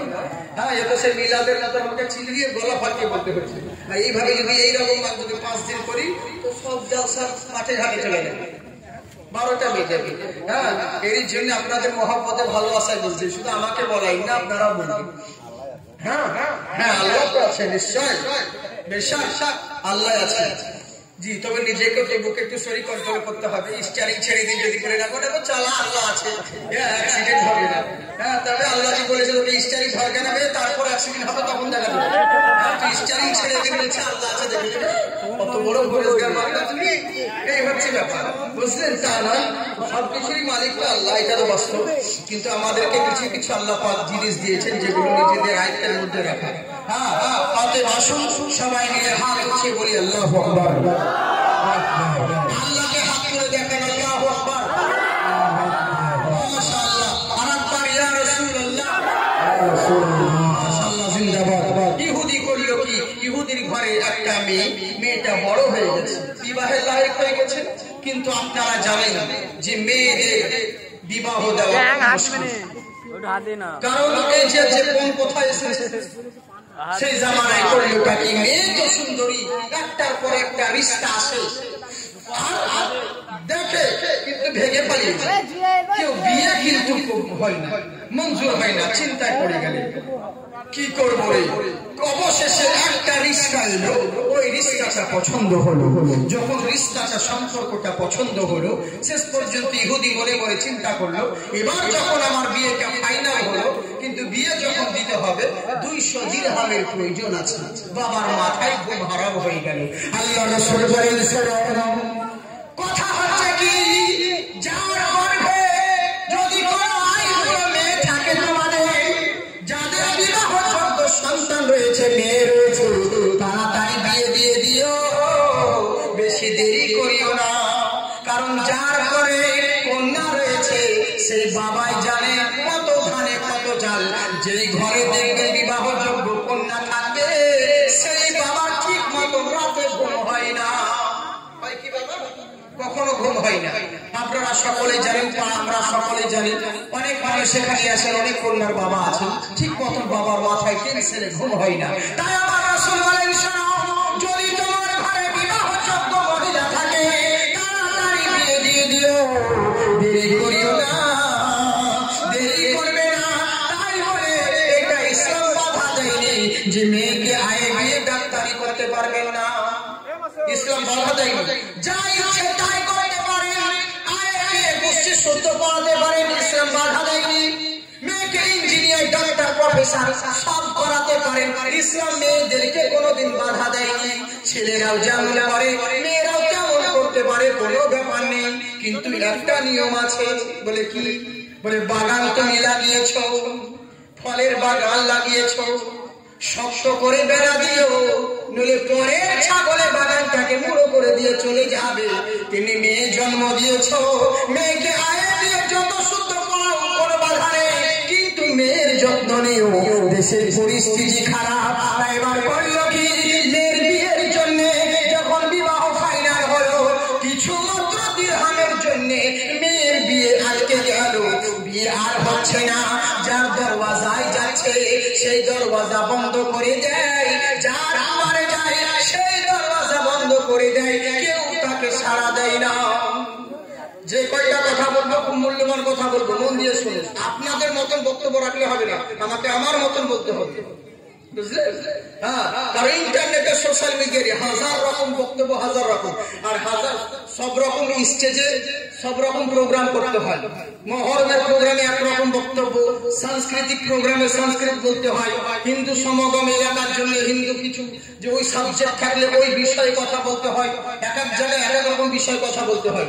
আপনি এখন নেটে দেখেছেন এমন কোনো জিনিসগুলো আপনাকে ওই বলতে হবে, তখন মানে হলো বিয়ের বাড়িতে মরার বাদন কাঁদলে হয় না, মরার বাড়িতে বিয়ের গীত গাইলে হয় না, বুঝলেন? এই হচ্ছে ব্যাপার। তো কোন জায়গায় কি বলতে হয় ইনশাআল্লাহ অসুবিধে নেই, সব জানা আছে, সব পাবেন, অসুবিধে নেই। হ্যাঁ, শুধু মনোযোগ সহকারে শরীর। কথা হচ্ছে কি, শুধু ওয়াজ করেই গেলাম, সৎ কাজের আদেশ দিয়ে গেলাম, আর অসৎ কাজে বাধা দিলাম না, সমাজ কোনোদিন হেদায়েত পাবে না। যত বড়ই মৌলবি আমি আর যত বড়ই বক্তা হোক, তাই তো বাবজি শুধু সৎ কাজের আদেশ দিয়ে গেলাম, আমার নবী এই বলেছে, আমার রাসূল এই বলেছে, আল্লাহ বলেছে নামাজ পড়ো, রোজা রাখো, টুপি মাথায় দাও, বসে পেশাব দিও, হ্যাঁ শুধু সৎ কাজের আদেশ দিয়ে গেলাম। ওইভাবে কোনোদিন সমাজ হেদায়েত হয় না। আগে যেগুলা অসৎ কাজ হচ্ছে সেই কাজগুলোকে বাধা দাও। হ্যাঁ মৌলবি তো ওয়াজ করছে খুব জালসাতে, সুদ খাওয়া হারাম, 1 টাকা সুদ খেলে এত গুনাহ অত গুনাহ। আর যেই দিন জেনে নিয়েছে যে সেক্রেটারি সুদ খায়, সেদিন থেকে সুদের বক্তব্য বন্ধ। আর সুদের ওয়াজ করে না। পাবলিক জিজ্ঞেস করছে হুজুর একটু সুদের ব্যাপারে বলেন, সবসময় জিজ্ঞাসা করি না, তো পরে তখন জিজ্ঞাসা করবা, এখন মোট ভালো বুঝলেন। এই তো হচ্ছে ব্যাপার। তার মানে কি মুখে বলছে রুজির মালিক আল্লাহ, কিন্তু ভয় করছে সেক্রেটারি মোল্লা, বুঝলেন। আমার একটা বক্তব্য আপনারা শুনেছেন, আপনারা নেটে হয়তো দেখবেন যে হ্যাঁ যে মুরতুর চাচা যাচ্ছে নামাজ পড়তে, জুম্মার দিন নামাজ পড়তে যাচ্ছে, আর খালেকের বেটা দাঁড়িয়ে দাঁড়িয়ে পেশাব দিচ্ছে, খালেকের বেটা দাঁড়িয়ে দাঁড়িয়ে পেশাব দিচ্ছে। ওই জায়গায় চাচা কিন্তু দেখে নিলে তসবিহ করতে করতে যেছে, সুবহানাল্লাহ সুবহানাল্লাহ সুবহানাল্লাহ করতে করতে যেছে, আর দেখছে খালেকের বেটা দাঁড়িয়ে পেশাব দিচ্ছে, আর চোখে দেখে নিলে হ্যাঁ আর চোখে দেখে নিয়ে আর ওখানে কিছু বলছে না, ওখানে কিছু বললো না, আর চোখে দেখেনি সোজা মসজিদ, সুবহানাল্লাহ সুবহানাল্লাহ করতে করতে মসজিদে গিয়ে বলছে আস্তাগফিরুল্লাহ আস্তাগফিরুল্লাহ, তোবা তোবা তোবা তোবা। বলছে ভাগল লোক, এবার ইমাম সাহেব বলছে কি হলো চাচা কি হলো? বলে আর বলিও না বাপ, দুনিয়া ধ্বংস হবে, কিয়ামত হবে, আর দুনিয়া বেশি দিন নাই, যুগ খুব খারাপ। বলে কি হলো গো? বলে হাগো খালেকে দেখাবো, কত বড় ছেলে, জুম্মার দিন নামাজ তো পড়ে না, রাস্তা ধারে দাঁড়ায় মুছছে গো, দাঁড়িয়ে দাঁড়িয়ে পেশাব দিচ্ছে। আচ্ছা বলুন মসজিদে বলে ওর কোনো লাভ হবে? ও তো চুগলাম করা হচ্ছে, গীবত করা হচ্ছে। ও যেখানে পেশাব দিচ্ছিল ওখানে যদি বলতে তোমার বাচ্চারা কোথায় বাঁচাবে, দাঁড়িয়ে দাঁড়িয়ে পেশাব দিচ্ছিস, চাচা শুনে জোরে তেল লাগাতে গিয়ে ওই জায়গায় এমন চিমটি খেতে উঠি বলে দাঁড়াতো না। তো ওখানে আস্তাগফিরুল্লাহ না বলে মসজিদের সাইডে বলছে আস্তাগফিরুল্লাহ আস্তাগফিরুল্লাহ। তো শুধু সৎ কাজের আদেশ দিয়ে গেলে হবে না, অসৎ কাজের বাধা দিতে হবে, বুঝলে। তো শুধু ওয়াজ করে গেলে হবে না, অনেক কিছু জিনিস আছে যেগুলো আমাদেরকে অনেক কিছু শেখার দরকার আছে, বুঝলে। যাই হোক আপনি সোনামুখী আমার, আপনারা যাকে জোশে এসেছেন, চলবে তো? কতক্ষণ চলবে?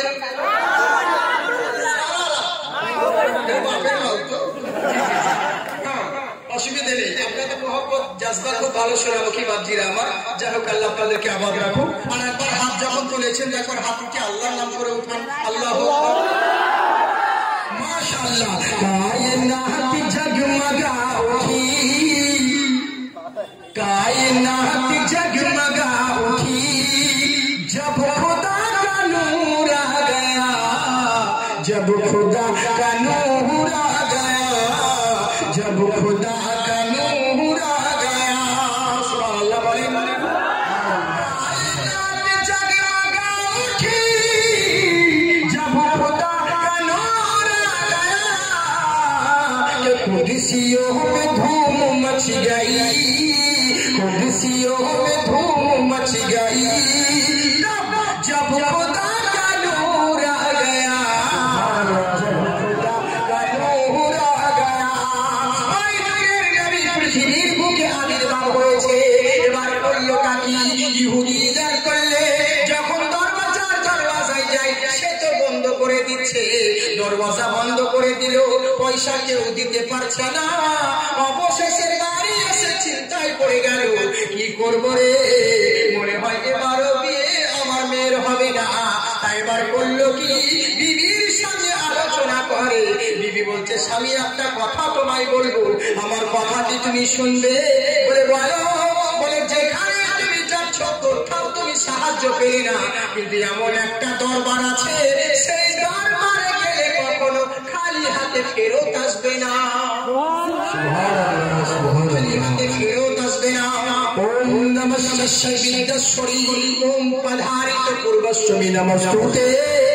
এমন তার দরবার, এমন মহান দরবার রয়েছে যেই দরবারে পৃথিবীর তামাম দরবারে গেলে মানুষ সবাইকে কুলাতে পারে না, কিন্তু এমন মহান নবীর দরবার যেই দরবারে গেলে কেউ কোনোদিন খালি হাতে ফেরত আসে না। বলে তাই নাকি? বললে হ্যাঁ। বলে কোন দরবার বল? তখন বিবি বলছে স্বামী আমি বলবো, তুমি কি আমার কথা শুনবে, তুমি কি আমার কথা মানবে? বলে হ্যাঁ নিশ্চয় মানবো।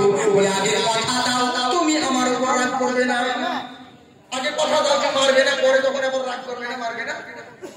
ইহুদি তো এই জন্য আগে থেকে মানে স্বামীর কাছে কবি দিয়েছে, স্বামী রাগী হয়, বুঝলেন তো? অনেক স্বামী রাগী আছে, বহুত রাগী অনেক স্বামী থাকে, কিছু যখন পাই না তখন বাড়ির বউয়ের সঙ্গে ঝগড়া লাগে না, তরকারিটা মনে হয়নি, এটা হয়নি, ওটা হয়নি, হয় যা ইচ্ছে তাই, বুঝেছেন? একদম সংসারকে তছনছ, এরকম রাগী স্বামী হয়।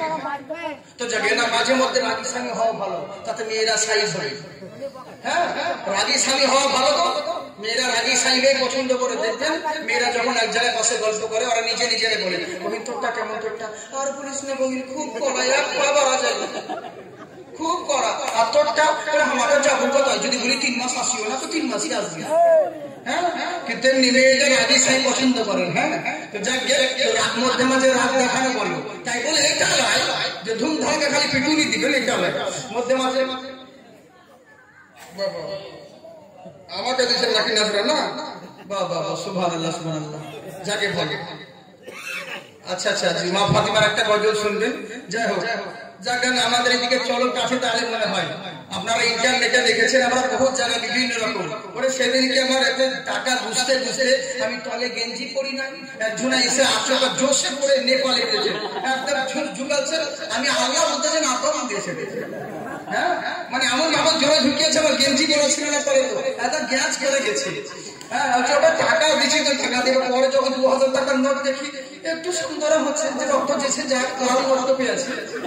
হ্যাঁ, এই হচ্ছে ব্যাপার। আসলে না, মহব্বতে ভালোবাসায় অনেকে অনেক কিছু বকশিস দেয় নাজরানা, এটা হচ্ছে রসুলের সুন্নাহ, অসুবিধে নেই। আপনারা যে সুবহানাল্লাহ বলছেন, এটাও একটা নাজরানা, জোরে বলেন সুবহানাল্লাহ। তোমায় জানাই হাজার সালাম, তোমার পিতা দান করেছেন খোদার ওই কালাম, সুবহানাল্লাহ বলেন।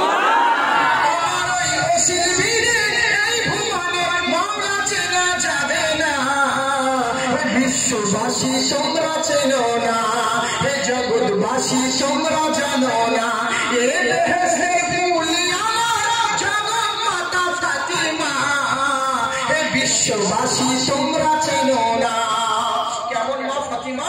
হযরত আলী কি বলছেন শুনুন, দুটো ছেলে জন্ম দিয়ে হযরত আলী আজ পাইলাম না ফাতিমার পরিচয়, সুবহানাল্লাহ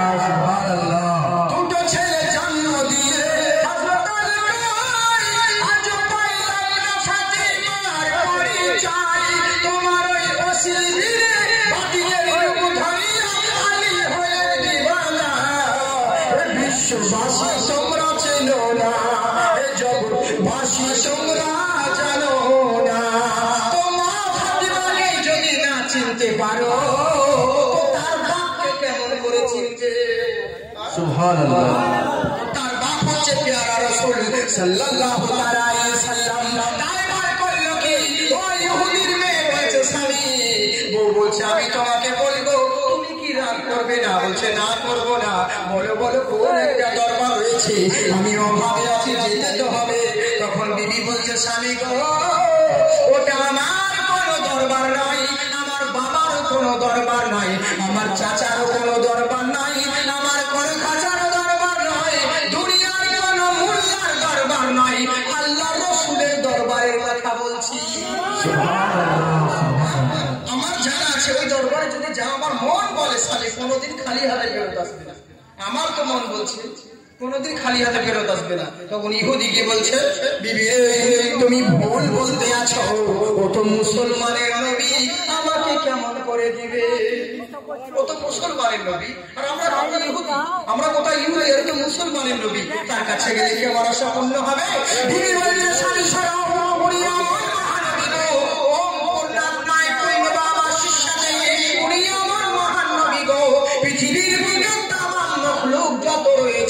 শুধু মানুষের জন্য নয়, পৃথিবীর গাছপালা পশু পক্ষী নদ নালী সকল সৃষ্টির জন্য ওই মহান রাসূল রহমত হয়ে এসেছে। সুবহানাল্লাহ। বিশ্ব জগৎ ঘুরলে যার জোড়া পাবে না, সেই নবীর মতো দুনিয়াতে আর নবী হবে না। উনি এমন নবী গো, তার কাছে যদি যেতে পারো, আমার মন বলে খালি হাতে ফেরত আসবে না। এবার বলল কি, যখন ইহুদি আস্তে আস্তে গুটি গুটি পায়ে নবী মুস্তাফার দরবারে গেছেন, আমার নবী মুস্তাফা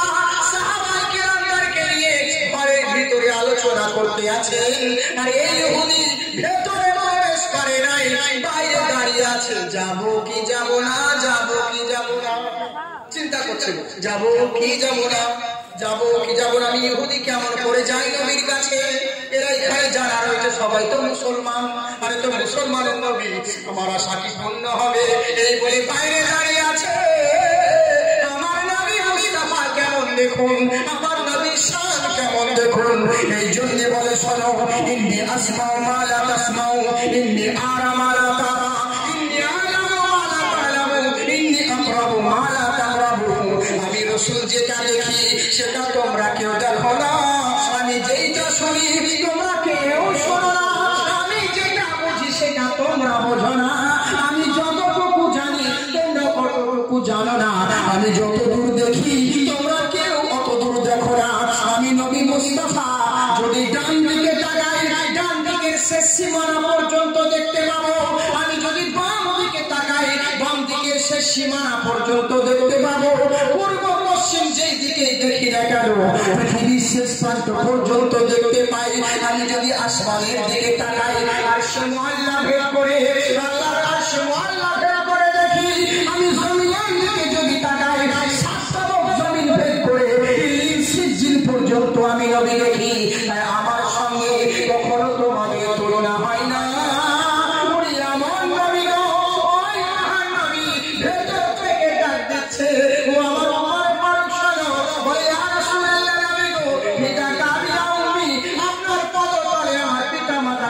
হয়ে যাক, আপনি আমায় ডাকছেন হুজুর বলে, হ্যাঁ বলছি শোনো, আমার দরওয়াজার বাইরে একজন ইহুদি এসেছে, ওই ইহুদির হাত ধরে আমার দরবারে নিয়ে এসো। কেমন নবী চিন্তা করুন, কে দাঁড়িয়ে আছে এটা আমার নবী জানে। সে কোন জাতের মুসলিম নাহি না খ্রিস্টান এটাও আমার নবী জানে, আর কিসের জন্য এসেছে ওটাও আমার নবী জানে। এই জন্য তো আমার আল্লাহ পাক বলেন, ওয়া আল্লামাকা মা লাম তাকুন তা'লাম। হে নবী, আপনাকে আমি সমস্ত কিছু শিখিয়ে দিলাম। তোমরা যে বলো বিদ্যার মা সরস্বতী, ওম বিদ্যাময়ী মা সরস্বতী চন্দ্রহর্পিত বিদ্যাশ্বরী মহালক্ষ্মী, বিদ্যার জন্য তোমরা সরস্বতী পূজা করো। যে বিদ্যা অর্জন করবে কে, না তো সরস্বতীর কাছে যেতে হবে। বিদ্যার মা হলো সরস্বতী। জেনে রাখো, পৃথিবীর যত দেবতা বলো আর যে কোনো মহান বিদ্যমান বলো, এরা কেউ সামান্য টিচার, দুনিয়াবি কিছু দিনের জন্য বিদ্যার মালিক, কিন্তু সমস্ত বিদ্যার মালিক নয়। এদেরকে যদি বলা হয় সরস্বতী বলো, আর লক্ষ্মী বলো, আর গুরু নানক বলো, আর গুরু চৈতন্য বলো, যত বড় মহামানব আর মহান ঋষি বলো, এদের সবাইকে যদি দাঁড় করিয়ে দাও, এদের যদি জিজ্ঞাসা করো, বলো আচ্ছা বলো তো দেখি, তুমি কি বাস চালাতে জানো? ও বাস চালাতে পারে, ট্রেন চালাতে পারবে না। ট্রেন চালাতে পারলে এরোপ্লেন চালাতে পারবে না। এরোপ্লেন চালাতে পারলে পরে রকেট চালাতে পারবে না। রকেট চালাতে পারলে পরে কোনো জিনিস আবিষ্কার করতে পারবে না। আচ্ছা ড্রাইভিং করতে পারলো মেনে নিলাম না, কিন্তু যদি বলা হয় দূরবীন আবিষ্কার করতে পারবে না। আর যদি দূরবীন আবিষ্কার করতে পারে, জ্বরের ওষুধ আবিষ্কার করতে পারবে না। যদি জ্বরের আবিষ্কার করতে পারে, বাস আবিষ্কার করতে পারবে না। যদি বাস আবিষ্কার করে নেয়, ট্রেন আবিষ্কার করতে পারবে না। যদি ট্রেন আবিষ্কার করে নেয়, ট্রেন আবিষ্কার করতে পারবে না। প্লেন যদি আবিষ্কার করে নেয়, বোমা আবিষ্কার করতে পারবে না। পৃথিবীর যত বড় সাইন্টিস্ট আর বৈজ্ঞানিক হোক, সবাই সব কিছু জানে না। কিন্তু আমার নবীর শান দেখুন কেমন। আল্লাহ পাক বলেন, হাবিব মুআল্লামাকা মা লাম তাকুন তা'লাম।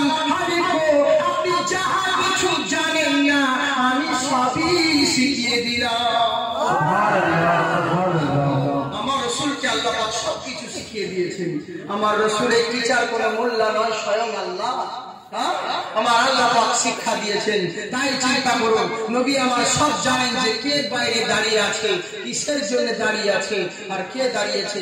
আমার উমর ফারুককে বললেন, দেখো একজন ইহুদি দাঁড়িয়ে আছে দরওয়াজার বাইরে, তাকে ভেতরে আনো। আহা, সাহাবী জিজ্ঞাসা করতে পারতেন, হুজুর আপনি জানেন কেমন করে ওটা ইহুদি নাকি? ওটা কে আছে আপনি কি করে জানলেন? আর যদি বোম মারাতে বা কোনো খারাপ উদ্দেশ্যে যদি আসে, কিন্তু সাহাবীরা তো জানে যে আমার রাসূলের কাছে কোনো কিছু গোপন থাকে না, নবী তো সবই জানে। এখানে আর জিজ্ঞাসা করবো কেন, নবী হুকুম করলেন সঙ্গে সঙ্গে পালন করতে বাধ্য। চলে গেলেন হযরত ওমর ফারুক। আমার করলেনটা কি, ওই ইহুদির হাত ধরে বলছে, এই ইহুদি তুমি বাইরে দাঁড়িয়ে আছো কেন, এসো ভেতরে এসো। নাম ধরে যাচ্ছে, নাম ধরে বলছে, হুজুর আপনি আমার নাম জানেন? বলে তোমার নাম জানি মানে? বলছে তোমাকে আল্লাহ রাসূল ডেকে পাঠিয়েছি। আল্লাহ রাসূলই তো তোমার নাম বললেন। বলে রাসূল আমার নাম জানে? বলে তোমার শুধু নাম নয়, তুমি কিসের জন্য এসেছো সেটাও আমার নবী জানেন। সুবহানাল্লাহ। তুমি কিসের জন্য এসেছো সেটাও আমার নবী জানেন। এই জন্য বলে সেই বিশ্ব নবী মুস্তাফা সাল্লাল্লাহু আলাইহি ওয়াসাল্লাম শান মান যার কোনদিন পৃথিবীর বুক গিয়ে কখনো শেষ করতে পারবে না। পৃথিবীর যতই মহান ঋষি বলুন আর মহান দেবতা বলুন না কেন, সবাই এক বাক্যে স্বীকার করেছে যে বিনিশ্চয় ওই নবী মুস্তাফার মতন কেউ হয়নি আর কেউ হতে পারবে না। আল্লাহর শুকরিয়া জ্ঞাপন করেন যে সেই বিশ্ব নবীর আমরা উম্মত হতে পেরেছি। সুবহানাল্লাহ, সুবহানাল্লাহ, সুবহানাল্লাহ। আমাদেরকে তো আল্লাহ সামানের পাঠাতে পারতো, কাউরে কিছু করার ছিল কি? কিচ্ছু করার ছিল না। কিন্তু আল্লাহ কত বড় সৌভাগ্যবান, না চাওয়াতে না বলাতে আল্লাহ রাসূলের উম্মত হতে পেরেছি। করে যে নবীর উম্মত হওয়ার জন্য ও স্বয়ং নবীগণ আল্লাহর কাছে প্রার্থনা করেছিলেন যে আল্লাহ আমাদেরকে নবী না বানিয়ে সেই নবীর উম্মত বানালে তো হতো। সুবহানাল্লাহ, সুবহানাল্লাহ। চিন্তা করো কেমন নবীর উম্মত। কিন্তু বলে না দাঁত থাকলে দাঁতের মর্ম বুঝে না। ওই কষ্ট যদি আমরা করতাম তাহলে মর্যাদা বুঝতাম যে দিন কত কষ্টে আর নবী কেমন কষ্টে। কিন্তু ওই কষ্টটা আমাদের করতে হয় না। কি করে বুঝবো? খাচ্ছি খাচ্ছি আর ঘুরে বেড়াচ্ছি। বুঝেছেন কেমন নবী? চিন্তা করুন।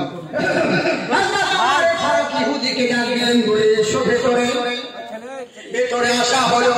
আসার পরে বাড়ি ঘুরে বলছি, আর রাসূলুল্লাহ আমি ইহুদি বড়, আমি বড্ড অভাবে হুজুর, আমার ঘরে বাসনা, আমার ঘরে একটা যুবতী কন্যা রয়েছে, আমি কন্যার বিবাহের জন্য কিছু দিরহামের জন্য অভাবে পড়ে গেছি হুজুর। আমি যার দুয়ারে যাই সবাই আমাকে দেখে দরওয়াজা বন্ধ করে দেয়। তাই আমার বিবি বলেছে এমন একটা দরবার রয়েছে যে দরবারে গেলে কোনোদিন খালি হাতে ফেরত যাবে না। তাই আমি বড় আশা করে এসেছি হুজুর, আমার নবী মুস্তাফা বলেন ও আমার ও আমার ইহুদি বলতে আছি, তুমি যে আশা করে এসেছো তোমার আশা পূর্ণ করব, কিন্তু আজকে নয় আগামীকালকে আমার দরবারে এসো। তোমার মেয়ের বিয়ের জন্য 200 দিরহাম আমি নবী তোমাকে দিয়ে দেব। সুবহানাল্লাহ, সুবহানাল্লাহ। এখানে একটা লজিক আছে, এখানে একটা লজিক আছে। আল্লাহ রাসূলের সঙ্গে সঙ্গে উনি দিতে পারতেন, কিন্তু আবার সবাই কেন দিলেন যে কালকে এসো? উনি তো সঙ্গে সঙ্গে দিতে পারতেন।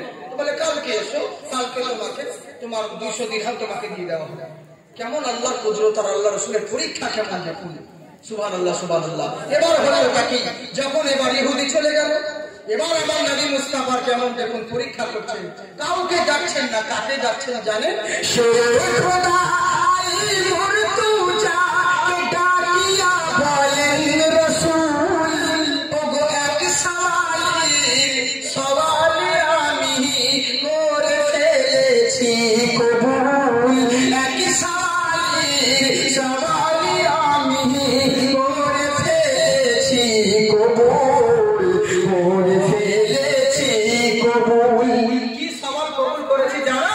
ও বাবা আলী তোমার বলে কাল আজি যে কোনো প্রকারে 200 দিনার দিতেই হবে তোমায়, ওই তার কন্যার বিয়ের তরে, কন্যার বিয়ের তরে। মহব্বতে চলে বলে সুবহানাল্লাহ, সুবহানাল্লাহ। খুব সুন্দর কালাম।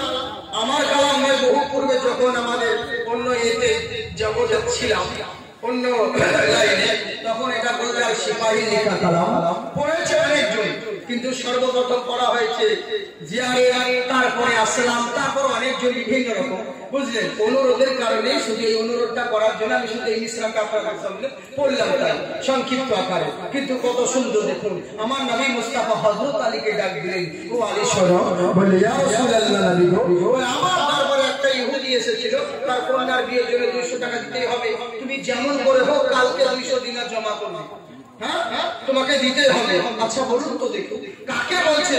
যে হযরত আলীকে যখন বলেন, আর ওই সময় 3 দিন ধরে হযরত আলীর বাড়িতে চুলহাই চলে, আর তাকে বলছে 200 দিনার দিতে হবে। আল্লাহ রাসূল হযরত আমি আপনি হলে কি বলতাম? হুজুর আমাকে কেন বলছেন, আমার ঘরে তো খাবার হয়নি, আর আপনি আমাকে বলছেন অন্য কাউকে বলেন। কিন্তু হযরত আলী তো জানেন নিজে যেমন যেমন নবী হয়, ওরে আমার ঘরের হালাত আমার চাইতে আমার রাসূল ভালো করে জানেন। হ্যাঁ, তো সবাইকে বাদ দিয়ে আমাকে যখন বলেছে কোনো ব্যাপার না, মাথা পেতে মেনে নিলেন। সাহাবাইকে আমার নবী যেমন বলতেন সঙ্গে সঙ্গে মাথা পেতে যে কোনো কথা মেনে নিতেন। হে মুসলমান, বিশ্ব নবী এমন নবী, শেষ পর্যন্ত অনেক পর্যায়ে হযরত আলী কাররামাল্লাহু ওয়াজহাহু ওই 200 দিনার যখন কোন রকম বহু ঘটনা ওদিকে যাচ্ছে না, ম্যানেজ করে নবী মুস্তাফার দরবারে দিলেন। নবী মুস্তাফা ইহুদিকে দিল। ইহুদি বলছে, হুজুর ইয়া রাসূলুল্লাহ, নবী গো, আমি যে ধর্মে আছি ওই ধর্মে থাকবো না। যেই নবী এত দয়ালু দাতা, যার জন্য আমরা এত বদনাম করি, যার জন্য এত আমরা দুশ্মনী করি, মন্তব্য করি, অথচ আমাদের প্রতি যিনি এত দয়াবান হয়, নিশ্চয়ই আপনার ধর্ম সত্য, আপনার আল্লাহ সত্য, আমরা আর নতুন ধর্মে থাকতে চাই না। নবীর হাতে হাত দিয়ে কালেমা তাইয়্যিবা লা ইলাহা ইল্লাল্লাহু মুহাম্মাদুর রাসূলুল্লাহ সাল্লাল্লাহু আলাইহি ওয়াসাল্লাম বলে কলেমা পড়ে মুসলমান গ্রহণ করেছেন। চিন্তা করুন বান্দারা, সেই প্যারা মুস্তাফা পৃথিবীর বুকে রহমত হয়ে এসেছেন। আর নবীর আদর্শতে, নবীর আখলাকের কারণে দেশে দেশে যুগে যুগে ইসলাম প্রচার হয়েছে, কোন তলোয়ারের জোরে নয়। আর সেই নবীর কষ্ট করা দিন আমরা অবহেলায় কাটিয়ে দিলাম, সেই নবীর কষ্ট করা দিন অবহেলায় কাটিয়ে দিলাম। আজকে জুলুসের দিনে কত মজা লাগছে, কত ভালো আপনারা একত্রিত হয়েছে, কিন্তু শুধু এটা করলে খালাস মোহাম্মত হয়ে গেল। কিন্তু নবীকে মুখে তো বলছি, নবীকে খুবই ভালোবাসি, নবী তোমার জন্য জান দিয়ে দেবো, তোমাকে ছাড়া থাকতে পারি না, শুধু নামাজ পড়ি না, এটাই মনে কিছু করি না। হ্যাঁ বাপরে বাপ, ভাইরে ভালোবাসা, নবী তোমার জন্য কলজে ছেড়ে যায়, যদি থাকতো 2টি ডানা চলে যেতাম সোনার মদিনা, কিন্তু ডানার জন্য পয়সার লেগে যেতে পারি না। হুজুর তোমাকে খুবই ভালোবাসি, এবছর রোজা রাখতে পারিনি, আগামীতে রাখতে পারবো না গ্যাসের লেগে, তুমি কিছু দুঃখ করো না। একে ভালোবাসা হলো? ফেরেশতারা ঝাঁকা মারবে, একে ভালোবাসা হলো? মুখে বলছে, আপনি যদি আপনার বউকে বলেন, বিবি রে তোকে খুবই ভালোবাসি, তোর জন্য জান দিয়ে দিবি, তোকে ছাড়া 1 মিনিট থাকতে পারি না, শুধু আজকের দিন তুই একাই ঘুমা, আমি অন্য মেয়েকে নিয়ে সিনেমা দেখতে যাচ্ছি, বউ ভালোবাসা মেনে নেবে? তাহলে মুখে বলছেন শুধু ভালোবাসা, কিন্তু কাজের বেলায় কেউ কিচ্ছু নয়। আপনার ভালোবাসা তখনই হবে, শুনুন, গরুর পেটে যেটা জন্ম হয় সেটা হয় গরু, গরুর বাচ্চাকে গরু বলা হয়, ছাগলের বাচ্চাকে ছাগল বলা হয়, সিংহের বাচ্চাকে সিংহ বলা হয়। কিন্তু মুসলমান ঘরে জন্ম হলে যে আপনি মুসলমান হবেন, এটা কিন্তু সত্য নয়। যতক্ষণ পর্যন্ত আপনার মধ্যে মানবিকতা, মুসলমানিত্ব না থাকবে, আপনি কখনো মুসলমান হতে পারবেন না। এটা বাপ দাদার রাজনীতি দল নয়, যে বাপ ছিল রাজা বলে ছেলেও রাজা হবে, বাবা ছিল মুসলমান বলে তুমিও মুসলমান। কত সহজ কথা, মুসলমান হওয়া চাকরিখানি কথা, শুধু মুখে বলে দিলাম মুসলমান আর মুসলমান হয়ে গেল, কত সহজ নয়। সেই নবীর কষ্ট করা দিনকে আমরা অবহেলায় কাটিয়ে দিচ্ছি। বাপজি সোনামুখী আমার, এই রবিউল আউয়াল মাসে নবী মুস্তাফা আমার পৃথিবীর বুকে এসে জগৎকে আলোর দিশা দিয়েছেন, জগৎকে নতুন পথ দিয়েছে, জগৎকে শান্তির বাণী প্রচার করেছেন। আমরা যদি সেই নবীর আদর্শ মোতাবেক চলতে পারি, ইহ জগৎ পর জগৎ দুটোটাই আমাদের কামিয়াবি হবে। বাপজি সোনামুখী আমার, সবাই মিলে আমরা যেন সেই নবীর পথ অনুসরণ করে চলতে পারি। সকলে বলি আল্লাহুম্মা আমিন। কেমন সাহাবীরা নবীকে ভালোবাসতেন, আর আমরা নবীকে কেমন ভালোবাসি? বাস, যদি হেদায়েতের মধ্যে থাকেন। আজকে দেশের পরিস্থিতি কেন এরকম, আজকে যুগের পরিস্থিতি কেন এরকম, একবার কি ভেবে দেখবেন? হ্যাঁ, আজকে দেশের পরিস্থিতি এরকম কেন? আজকে যেদিকে মুসলমানরা যাচ্ছে লাঞ্ছিত, পদদলিত, যেই দিকে যাচ্ছে, কেন বলুন তো? কেন এই পরিস্থিতি এলো? আরে আমরা সর্বশ্রেষ্ঠ জাতি, আমাদের ধর্ম সর্বশ্রেষ্ঠ ইসলাম, আমাদের সবকিছু সত্য, আমাদের কোনো কাল্পনিক নয়, কাউরি মন গড়া নয়, কোনো মোল্লার ধর্ম নয়, আল্লাহর ধর্ম, অথচ আমরা কেন মার খাচ্ছি? আমরা কেন সব জায়গায় পদদলিত হচ্ছি, এত মিলাদ এত জলসা মাহফিল, তবু কেন মুসলমানদের এই অবস্থা? কারণটা হচ্ছে এর জন্য দায়ী বাহ্যি আমরা। তলে তলে তাকি তলিয়ে দেখুন যে আসলে কি মুসলমান, আসলে কি মুসলমান আছি না বেঈমান হয়ে গেছি। মুসলমানের ছেলেরা এমন এমন কথা বলে যে ওদের ঈমান নষ্ট হয়ে যায়। ঘুরিয়ে ওকে তওবা করে আবার কলমা পড়তে হবে।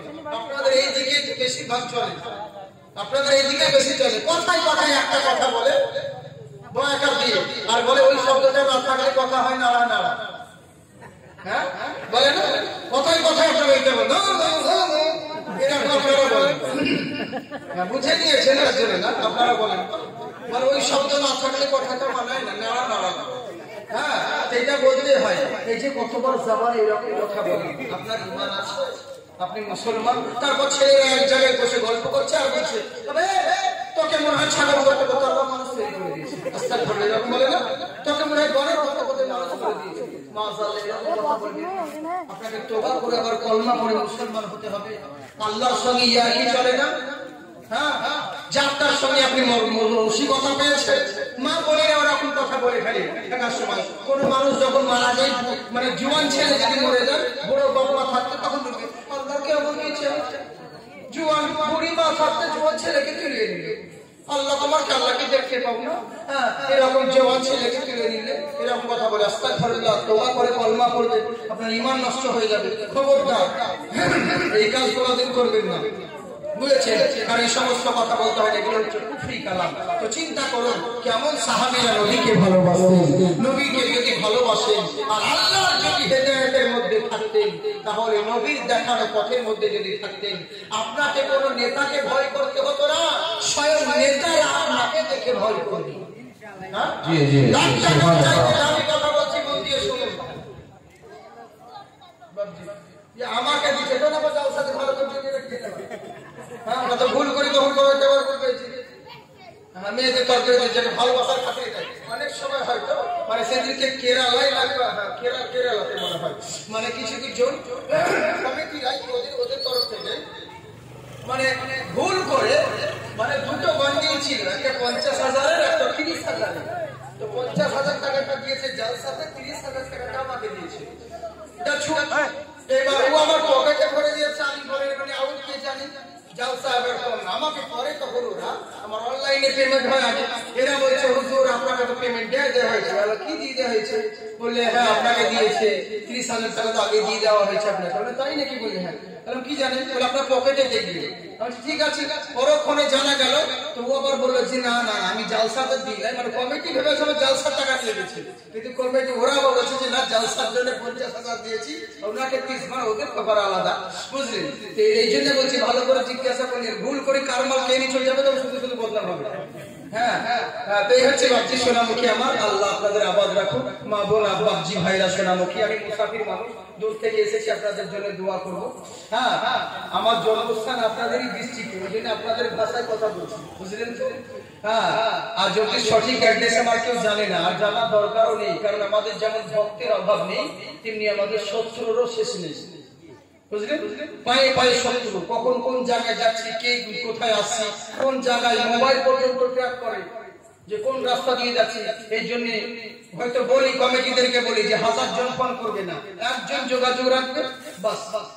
অনেক সময় অনেক রকম গোলমাল হয়, ভুল করে অন্যজন চালাকি করে হুজুর কোথায় আসছেন হুজুর, তো পোস্টারের নাম দেখেছেন তো, বলছে যে হ্যাঁ এটা আমি চলে আসছি। বক্তা এবার কি জানি, বক্তা ভাবছি যখন ও কমিটির লোক, হুজুর আমরা কমিটির লোক। বলছি কোথায়? বলছে আমি অমুক পেট্রোল পাম্পে তেল ভরছি, এই তো আসছি।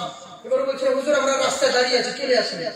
এবার রাস্তা দাঁড়িয়ে থাকে, দেখা যাচ্ছে যাদের জালসা তারা লাই, অন্য লোক ভুল করে বক্তাকে নিয়ে হবে, বুঝলেন? এরকম ভাবে নামি দামি বক্তাদের মধ্যে অনেক কজন গায়েব হয়েছে, বুঝেছেন? 2020-তে। এরই জন্য বলি খুব সমস্যা। হ্যাঁ আমাদের খুব প্রবলেমও হয় দেশ বিদেশে চলিত, যার জন্য তো এই লেগে দোয়া করবেন, বাস আপনাদের দোয়া থাকলে যথেষ্ট। মানুষের যদি দোয়া থাকে কোন বেটা কি করতে পারে, তাই তো? আল্লাহ তো সব কিছুর মালিক। তো কেন আমি আপনাকে একটাই কথা বললাম, আল্লাহ যদি হেদায়েতের মধ্যে থাকেন তাহলে আপনাকে কাউকে ভয় করা লাগবে না, কোন নেতার পায়ে তেল দিতে হবে না, কোন পুলিশের পায়ে পা বলতে হবে না, সবাই এসে আপনার পায়ে তেল দিবে, আপনার চোখে চোখ দিয়ে কথা বলতে তারা ভয় করবে। কিন্তু আজকাল মুসলমান ভয় করছে, তার মানে এরা হেদায়েতের মধ্যে নাই। কেমন চিন্তা করুন, হেদায়েতের মধ্যে কখন দামি। খুব সুন্দর কথা, মন দিয়ে শুনুন বাবজি, এইটুকু বিরক্ত হন, তারপরে শেষ করবো আমার বক্তব্য। বুঝলেন, দামি কথা। হযরত ওমর ফারুক রাদিয়াল্লাহু তাআলা কে চিঠি পাঠালেন। কোথা থেকে? হিজ দেশ থেকে। কি পাঠালেন? বলে হুজুর আমাদের দেশে চুরি চামারি হচ্ছে খুব, একটা ভালো যোগ্য স্বাস্থ্যবান শক্তিশালী একজন নেতাকে পাঠান, গভর্নর করে আমাদের দেশে পাঠান, ইসলামিক নেতা, ইসলামিক রাষ্ট্র, ইসলামিক নেতাকে পাঠান। আমাদের দেশে অনেক চুরি চামারি হচ্ছে, ডাকাতি হচ্ছে, আপনি একটা ভালো গভর্নরকে পাঠান। হযরত ওমর ফারুক রাদিয়াল্লাহু তাআলা করলেন তাকে ওই চিঠি করে উনি একজন বৃদ্ধ সাহাবীকে পাঠালেন। কি লিখলেন? চিঠিটা কি লিখলেন? শক্তিশালী জওয়ান তাগড়াকে পাঠাবেন। আর ওমর ফারুক কাকে পাঠাচ্ছে? বয়স্ক সাহাবী। খুব মন দিয়ে শুনবেন, কেমন ঈমান, তাদের জজবা কেমন দেখুন। ওরকম ঈমান যদি আপনাদের থাকে তবেই তো। বুঝলেন, এবার করলেন কাজ, চিঠি পাঠালেন। গ্রামের লোকেরা সব আমাদের নেতাদের অমুক দিনে জুম্মার দিনে সবাই গ্রামের মোড়ের মাথায় রাস্তার ধারে দাঁড়িয়ে আছে। আপনারা মোড় বলেন নাকি বলেন, সরান বলেন নাকি বলেন? হ্যাঁ, মোড় বলেন। এক এক জায়গায় বলি, এক এক জায়গায় গালি। যাকে বলে চাল ভাজা তাকে বলে বলি। হ্যাঁ, এই হচ্ছে ব্যাপার। অনেক সময় অনেক জায়গার ভাষা এক রকম হয়ে যায়, উল্টো পাল্টা। আপনাদেরকে জিজ্ঞাসা করে নিচ্ছি এর জন্য। তো কথা হচ্ছে কি, তো মোড়ের গ্রামের এক মাথায় সবাই মিলে দাঁড়িয়ে আছে যে আমাদের নেতা আসবে, নেতার অপেক্ষায় বসে আছে। সবাই আনন্দময় মন করার জন্য দাঁড়িয়ে আছে। এখন সবাই যখন নেতার জন্য দাঁড়িয়ে আছে, আল্লাহু আকবার, আল্লাহু আকবার, মিনারা সবাই দাঁড়িয়ে আছে। ওখানে সবাই সাহাবী, আমার বয়স্ক সাহাবী, উনি আর অন্য কেউ নয়। বয়স্ক সাহাবী চলে আসার পরে উনি বলছেন, বাবা তোমরা এই গ্রামের মাথায় দাঁড়িয়ে কি করছো বলো? বলে আমাদের নেতা আসবে তাই আমরা অপেক্ষা করছি, আমাদের নেতা আসবে না তাই আমরা অপেক্ষা করছি। বলে তাই নাকি? বলে হ্যাঁ। বলে কেমন নেতা? বলে ইসলামিক নেতা আমাদের আসবে তাই অপেক্ষা করছি। উনি নিজের পরিচয় নিজে দিলেন না ওখানে, উনি নিজের পরিচয়টা ওখানে দেওয়া প্রয়োজন মনে করলেন না। তাই উনি বলছে, বাবা শোনো, তোমাদের গভর্নর হাউসটা কোথায় বলতে পারো? বলে হুজুর গভর্নর হাউস হচ্ছে আমাদের ভিতরে। খুব মন দিয়ে শুনবেন তো আপনারা, না শেষ করে দেবো? শুনবেন? একবার মহব্বতে দরুদ পড়েন আল্লাহ।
ইমাম সাহেব কাউরি না কাউরি ওসিলাতে তো আসা যায়। হুজুরের সঙ্গে রাত্রে কথা হয়, আর হুজুর ওসিলা করে আমাদের এই যে একটা ছেলে ভগবান গোলা ঘর মনে হয়, ভগবান গোলা মহাব্বতে ভগবান গোলা থেকে পর্যন্ত এসেছে, এরা জানেন ভিডিও করতে। হ্যাঁ, এই হচ্ছে ব্যাপার। তো যাই হোক, তো ওই বাবুরা দুজন নাকি এরা জামালি আর তাকির মোহাম্মদ ইসলাম, তো এনারা এসেছে, বুঝেছেন, এদেরকে সহযোগিতা করবেন আপনারা। তো এদের কারণেই মানে পেয়েছেই, আর এনার কারণে আপনারা পেয়েছেন। এই হচ্ছে ব্যাপার। কোন জিনিস ওসিলা না হলে হয় না। আর অনেক দল আছে ওসিলাই মানতে চাই। হ্যাঁ, ডাইরেক্ট বলে আল্লাহকে পাবো, মোল্লাকে পাওয়া যায় না, তো আল্লাহকে পাবি। হ্যাঁ, একটা জালসার বক্তাকে পাওয়া যায় না ডাইরেক্ট কখনো, আমি তো আল্লাহকে বলছি পেয়ে যাবো ডাইরেক্ট। আল্লাহ কত সহজ কথা। হ্যাঁ, এই হচ্ছে ব্যাপার। তো বুঝলেন, তো যাই হোক, ওসিলা যারা পেয়েছে আল্লাহর কাছে দোয়া করি, আল্লাহ পাক আপনাদের আমাদের সকলকে যেন আবাদ রাখেন, বলুন আল্লাহুম্মা আমিন। বাপজি সোনামুখী আমার তো চিন্তা করো, সকলকে একটাই অনুরোধ, ইয়াং যুবক ভাই জেনারেশন, তোমাদেরকে বলবো সোনামুখী ভাইরা আমার, তোমরা সব করো, কিন্তু একটা জিনিস মনে রাখবে যে আমি মুসলমান, আমার চরিত্র দেখে যেন অন্যরা শিক্ষা নেয়। আমাকে দেখে অন্যদের কথা, অন্যদেরকে মডেল আমি কেন বানাবো? আমাকে দেখে যেন অন্যরা রোল মডেল বানাই। আমি মুসলমান, আমাকে দেখে যেন কেউ কথা বলতে না পারে তুই এরকম কেন। আপনার চরিত্র আখলাক সবার চাইতে যেন আলাদা হয়।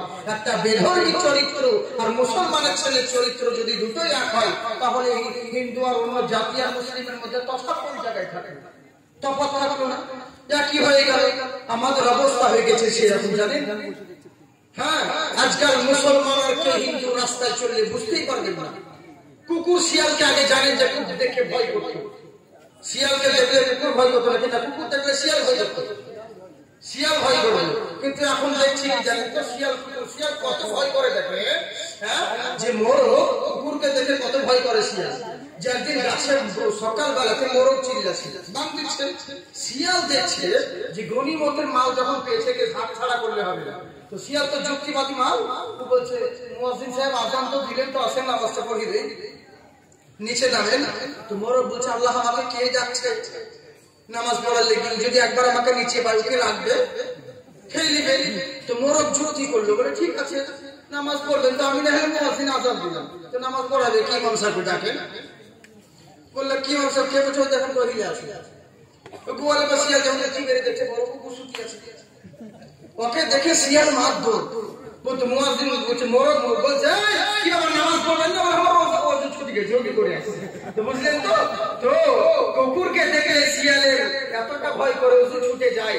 এখন দেখবেন ওই কুকুর শিয়াল এক জায়গাতে, ওদের মধ্যে যুক্তি হয়েছে, ভাই তোরাও যা আমরাও তা, তোরও চারটা পা আমারও চারটা পা, তোরও লেজ আছে আমারও লেজ আছে, তোরও গা পাইকাল করে আমারও গা পাইকাল করে, তোরও যা কালার আমারও পাই কালার, তো দুজন দুজনকে ভয় করে আর কি এক জায়গায় মিলেমিশে খায়। এই জন্য শিয়াল কুকুর রাত্রে বেলা যখন যাই জলসা করে দেখা যায় অনেক জায়গায় গরু টরু খাচ্ছে, ওরা মরা পড়ে খাচ্ছে, ওই শিয়াল কুকুর এক জায়গায়। তা আমাদের মুসলমানরাও তাই, অন্য জাতিও যা মুসলমানও তা, মুসলমান অন্য জাতির ঘরে গান বাজনা না হলে ওদের ধর্ম হয় না, মুসলমানের বাচ্চাদের গান বাজনা না হলে ধর্ম হয় না, ওদের যেমন ডিজে না হলে উৎসব পালন হয় না, মুসলমানের বিয়েতে ডিজে না বাজলে বিয়ে হয় না, ওরাও যেমন পোশাক আশাক, মুসলমানদের ছেলে মেয়েদের পোশাক আশাক, অন্য জাতি যেমন ওরা যেমন নামাজ পড়ে না, মুসলমানদের ছেলে মেয়েরাও নামাজ পড়ে না, অন্য জাতিরা পূজা পাঠ করে, মুসলমানরা পূজা করে না, কিন্তু ঠাকুর দেখতে তো যায়, ওদের সহযোগিতা তো করে। এই জন্য দ্রুত যখন যায় সবাই মিলে মিশেদের যুক্তি হয়েছে, রাস্তায় চলে বুঝতে পারবেন না সেলিম যাচ্ছে না সেলিমা যাচ্ছে, বোঝা যায় না কে কেমন। তাই চিন্তা করুন, যদি হিদায়াতের মধ্যে থাকুন, আপনাকে দেখে সারা জগৎ ভয় করবে, আপনি কখনো কাউকে দেখে ভয় করবেন না। এবার করলো কি, সকলে মিলে গ্রামবাসী গ্রামের মোড়ের মাথায় এরা দাঁড়িয়ে আছে, গভর্নরের জন্য, নেতার জন্য, আমাদের রাষ্ট্র নেতা আসবে। আর বয়স্ক সাহাবী চলে এসেছে, বলে বাবা তোমরা নেতার জন্য অপেক্ষা করছো? বলে হ্যাঁ। তো উনি নিজের পরিচয় নিজে দিলেন না, উনার পরিচয় উনি দিলেন না, এখান থেকে বলছিলেন নাকি?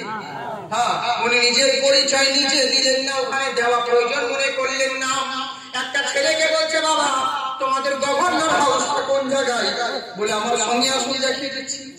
ওর বাচ্চাটাকে সঙ্গে করে নিয়ে গভর্নর হাউস দেখানো, বলে দেখেন এইটা হচ্ছে আমাদের গভর্নর হাউস। তখন বিদ্যুৎ সাহাবী গভর্নর হাউসে গিয়ে বলছে বাচ্চা, বলে বলে তুমি কোথায় যাচ্ছ? বলে ওই তো মোড়ের মধ্যে যেখানে লোকজন দাঁড়িয়ে আছে, নতুন রাষ্ট্র নেতা আর গভর্নর আসার জন্য যে আমরা অপেক্ষা করছি, ওখানে আবার চলে যাব। ইনি বলছেন বলো তোমাদের ওই লোকগুলোকে যে তোমরা যে নেতার জন্য অপেক্ষা করছো, ওই নেতা অলরেডি আগে চলে এসেছে, আগে চলে এসেছে। এই বাচ্চা ছেলেকে বলছে জানো তোমরা যার জন্য অপেক্ষা করছো নেতার জন্য, সেই নেতা তো আমাদের চলে এসেছে আগে। এরা আমরা এখানে দাঁড়িয়েছি, কখন গেল রে? এখনকার নেতাদের মতন তো নয় যে সামনে 10টা গাড়ি আর পিছনে 10টা গাড়ি, হাইরে বডিগার্ড AK-47 নিয়ে দিকে আসিছে। এই বেটারা ভাবছে যে আমরা মরবই না। হ্যাঁ, স্করপিও গাড়ি না হলে চলে না, দামি গাড়ি সামনে বডিগার্ড, পিছনে বডিগার্ড, হ্যাঁ ভাবছে মরবই না, এদের এত ব্যাড় বেড়াচ্ছে, বুঝেছে, খুব বাহাদুরি করছে। আল্লাহ বলছে তোকে জব্দ করার লেগে তোর বডিগার্ডের দরকার নাই, তোর AK-47 কিচ্ছু কাজে আসবে না, তোকে জব্দ করার লেগে কোনো হাতিয়ারই লাগবে না, শুধু 4 পিস কাঠ পিঁপড়ে, 20 পিঁপড়ে লুঙ্গি তলে ভরে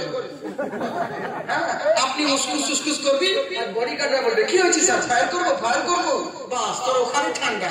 তো তেমনি হ্যাঁ আপনি জব্দ হয়ে যাবে, কোনো হাতিয়ার লাগবে না। এরা ভাবছে কি জানেন নেতারা, যে যা ইচ্ছে তাই, একবার ভাবে না যে মালিক হিরো করতে পারে সে জিরো করতে পারে, এটুকু ভেবে দেখে না যে 1000টা বডিগার্ড রয়েছে। কিন্তু ইসলামিক নেতা তো তা নয় যে সামনে সাইরান বাজবে, আমাদের নেতা আসছে আর পিছনে বডিগার্ড, তা নয়। ইসলামিক নেতা কেমন, কোন রাজনেতাদেরকে পড়ে ইতিহাস পড়ে লাভ নেই, ইসলামিক গভর্নর, ইসলামিক নেতাদেরকে পড়ুন, আর যাকে পড়বেন, যেই সাহাবীর ঘটনা শিখবেন, যেই ঘটনার সাহাবী পড়বেন, আপনাকে ওই সাহাবী আপনাকে জান্নাতে নিয়ে যাবেন। সুবহানাল্লাহ, রাসূলের এক একটা সাহাবী এক একটা তারার মতো, নক্ষত্রের মতো, বুঝলেন। এখনো আমার করলেনটা কি, কোন সাইন নেই, চলে গেছেন গভর্নর হাউসে। এরা বলছে কখন গেল, আমরা এখানে দাঁড়িয়ে আছি, চোখের সামনে কখন চলে গেল আমরা বুঝতে পারলাম না। দেখি যাই সবাই মিলে গভর্নর হাউসে হাজির হলো, গোল করে ঘিরে নিয়েছে। বলছে কে আপনি? বলে আমি হলাম তোমাদের নেতা, আমাকে মহকুমারে ফারুক পাঠিয়েছে। সুবহানাল্লাহ, বলে তাই নাকি? বলে হ্যাঁ। তারা মনে মনে চিন্তা করছে, আল্লাহ যারা লিখেছিল চিঠি, এতবার করে হযরতে উমরকে বলেছিলাম আমাদের দেশে এত চুরি চামারি হচ্ছে, এত ডাকাতি হচ্ছে, একটা শক্তিশালী যুবক সাহাবীকে পাঠাতে হবে। কিন্তু এমন বৃদ্ধ সাহাবীকে পাঠিয়েছে যে ঠিক মতন দাঁড়াতে পারে না, লাঠির ভর করে দাঁড়ায়। আর এরকম লোককে পাঠিয়েছে, মনে মনে দুঃখ পাচ্ছে, কিন্তু কি করার আছে, কথা তো বলা যাবে না। উমরে ফারুক পাঠিয়েছে, চারটিখানি ব্যাপার নয়, 22 লাখ মুরব্বা মিলে যিনি গভর্নর, উনি পাঠিয়েছেন, ইনাকে গভর্নর করে উনার উপরে কি আর কথা বলতে পারেন? প্রধানমন্ত্রীর উপরে চুপ করে গেলেন, সবাই মাথায় পেতে মেনে নিলেন, হুজুর হ্যাঁ জি আপনি আমাদের আজ থেকে নেতা। তো বলছে শোনো, আমার কিছু ওসিয়ত আছে, আগে শোনো, তারপর নিজের ঘর যাবে। বলে কি হুজুর? বলছে তোমাদের দেশের যা কর্মকাণ্ড ঘটে আমাকে উমরে ফারুক সব বলে দিয়েছি, তোমাদের দেশে কিসের জন্য নেতার প্রয়োজন। তো শোনো, আজ থেকে আমি তোমাকে অর্ডার দিচ্ছি। বলে কি? আজ থেকে তোমরা এশার নামাজ পড়ে যে যার বাড়ি চলে যাবে, রাত্রেবেলায় বাইরে বেরোবে না, ফজরের আযান যখন দিবে তখন বাইরে বের হবে। আর এর মধ্যে যদি বাইরে তোমরা থাকো, তোমাদের ক্ষতি হলে পরে এর জন্য দায়ী আমি হব না, এর জন্য দায়ী তোমরা হবে। আর যদি রাত্রেবেলায় বাড়ির বাইরে বেরো, আমি কথা দিচ্ছি কেউ জিন্দা বাড়ি ফেরত যাবে না। সুবহানাল্লাহ, সুবহানাল্লাহ। ছিল চোররা ছিল, আর মুচকি হাসছে, বড় বড় বাপ, নিজে ঠিক মতন চলতে পারবে, লাঠি ধরে খুব করে কাঁপছে, আর বলছে যে জিন্দা বাড়ি যেতে পারবে না, ধাক্কা মারলে তো পড়ে যাবে। ডাকাতেরা বলছে, মনে মনে হাসছে, দেখবো ময়দানে, দেখি কি করতে পারো। হ্যাঁ, কিন্তু ই তো জানে না, উনি বলে দিলেন চলে যাও যে যার বাড়ি, কিন্তু আমার কথা মনে রাখো, তোমাদেরকে বারবার বলে দিচ্ছি আজকের পর থেকে এশার পরে বাড়ির বাইরে বেরোবে না, আর যদি বেরিয়ে যাও কেউ জিন্দা ফেরত যাবে না। এরা সবাই মাথা পেতে মেনে নিল, যে যার বাড়ি চলে গেছে। এবার চলে গেল ওই বৃদ্ধ সাহাবী আমার একটা বাচ্চা ছেলেকে ডাক দিলে বলে, বাবু শোন। বলে বলেন হুজুর। বলে বাবার কাজ করতো, একটা চিঠি লিখি। বলে এই চিঠিটা কি করবো? বলে গাছের জঙ্গলে যা, ওই জঙ্গলে যে কোনো একটা গাছে টাঙিয়ে দিবি চিঠিটাকে। বলে ঠিক আছে হুজুর, তাই করবো। বাচ্চা ছেলে করল কি, চিঠিটাকে গিয়ে জঙ্গলে পুঁতে টাঙিয়ে দিয়েছে। এবার বাচ্চাকে বলে তুইও তোর বাড়ি চলে যা, যে যার বাড়ি চলে গেল। এবার যখন ফজরের নামাজ পড়তে উঠে আছে, সবাই যখন বাড়ি থেকে বেরোচ্ছে, রাস্তায় আর পা বাড়ানো যায় না, চারিদিকে রক্ত আর রক্ত, ডান দিকে লাশ পড়ে আছে, এই গাছে লাশ কাটলি আছে, কোন জায়গায় মানুষের বডি কাটা রয়েছে, কোন জায়গায় পা কেটে পড়ে আছে, কোন জায়গায় মন্ডু কেটে পড়ে আছে, কোন জায়গায় ঘর আলাদা হয়ে আছে। এরা সবাই অবাক হয়ে গেল।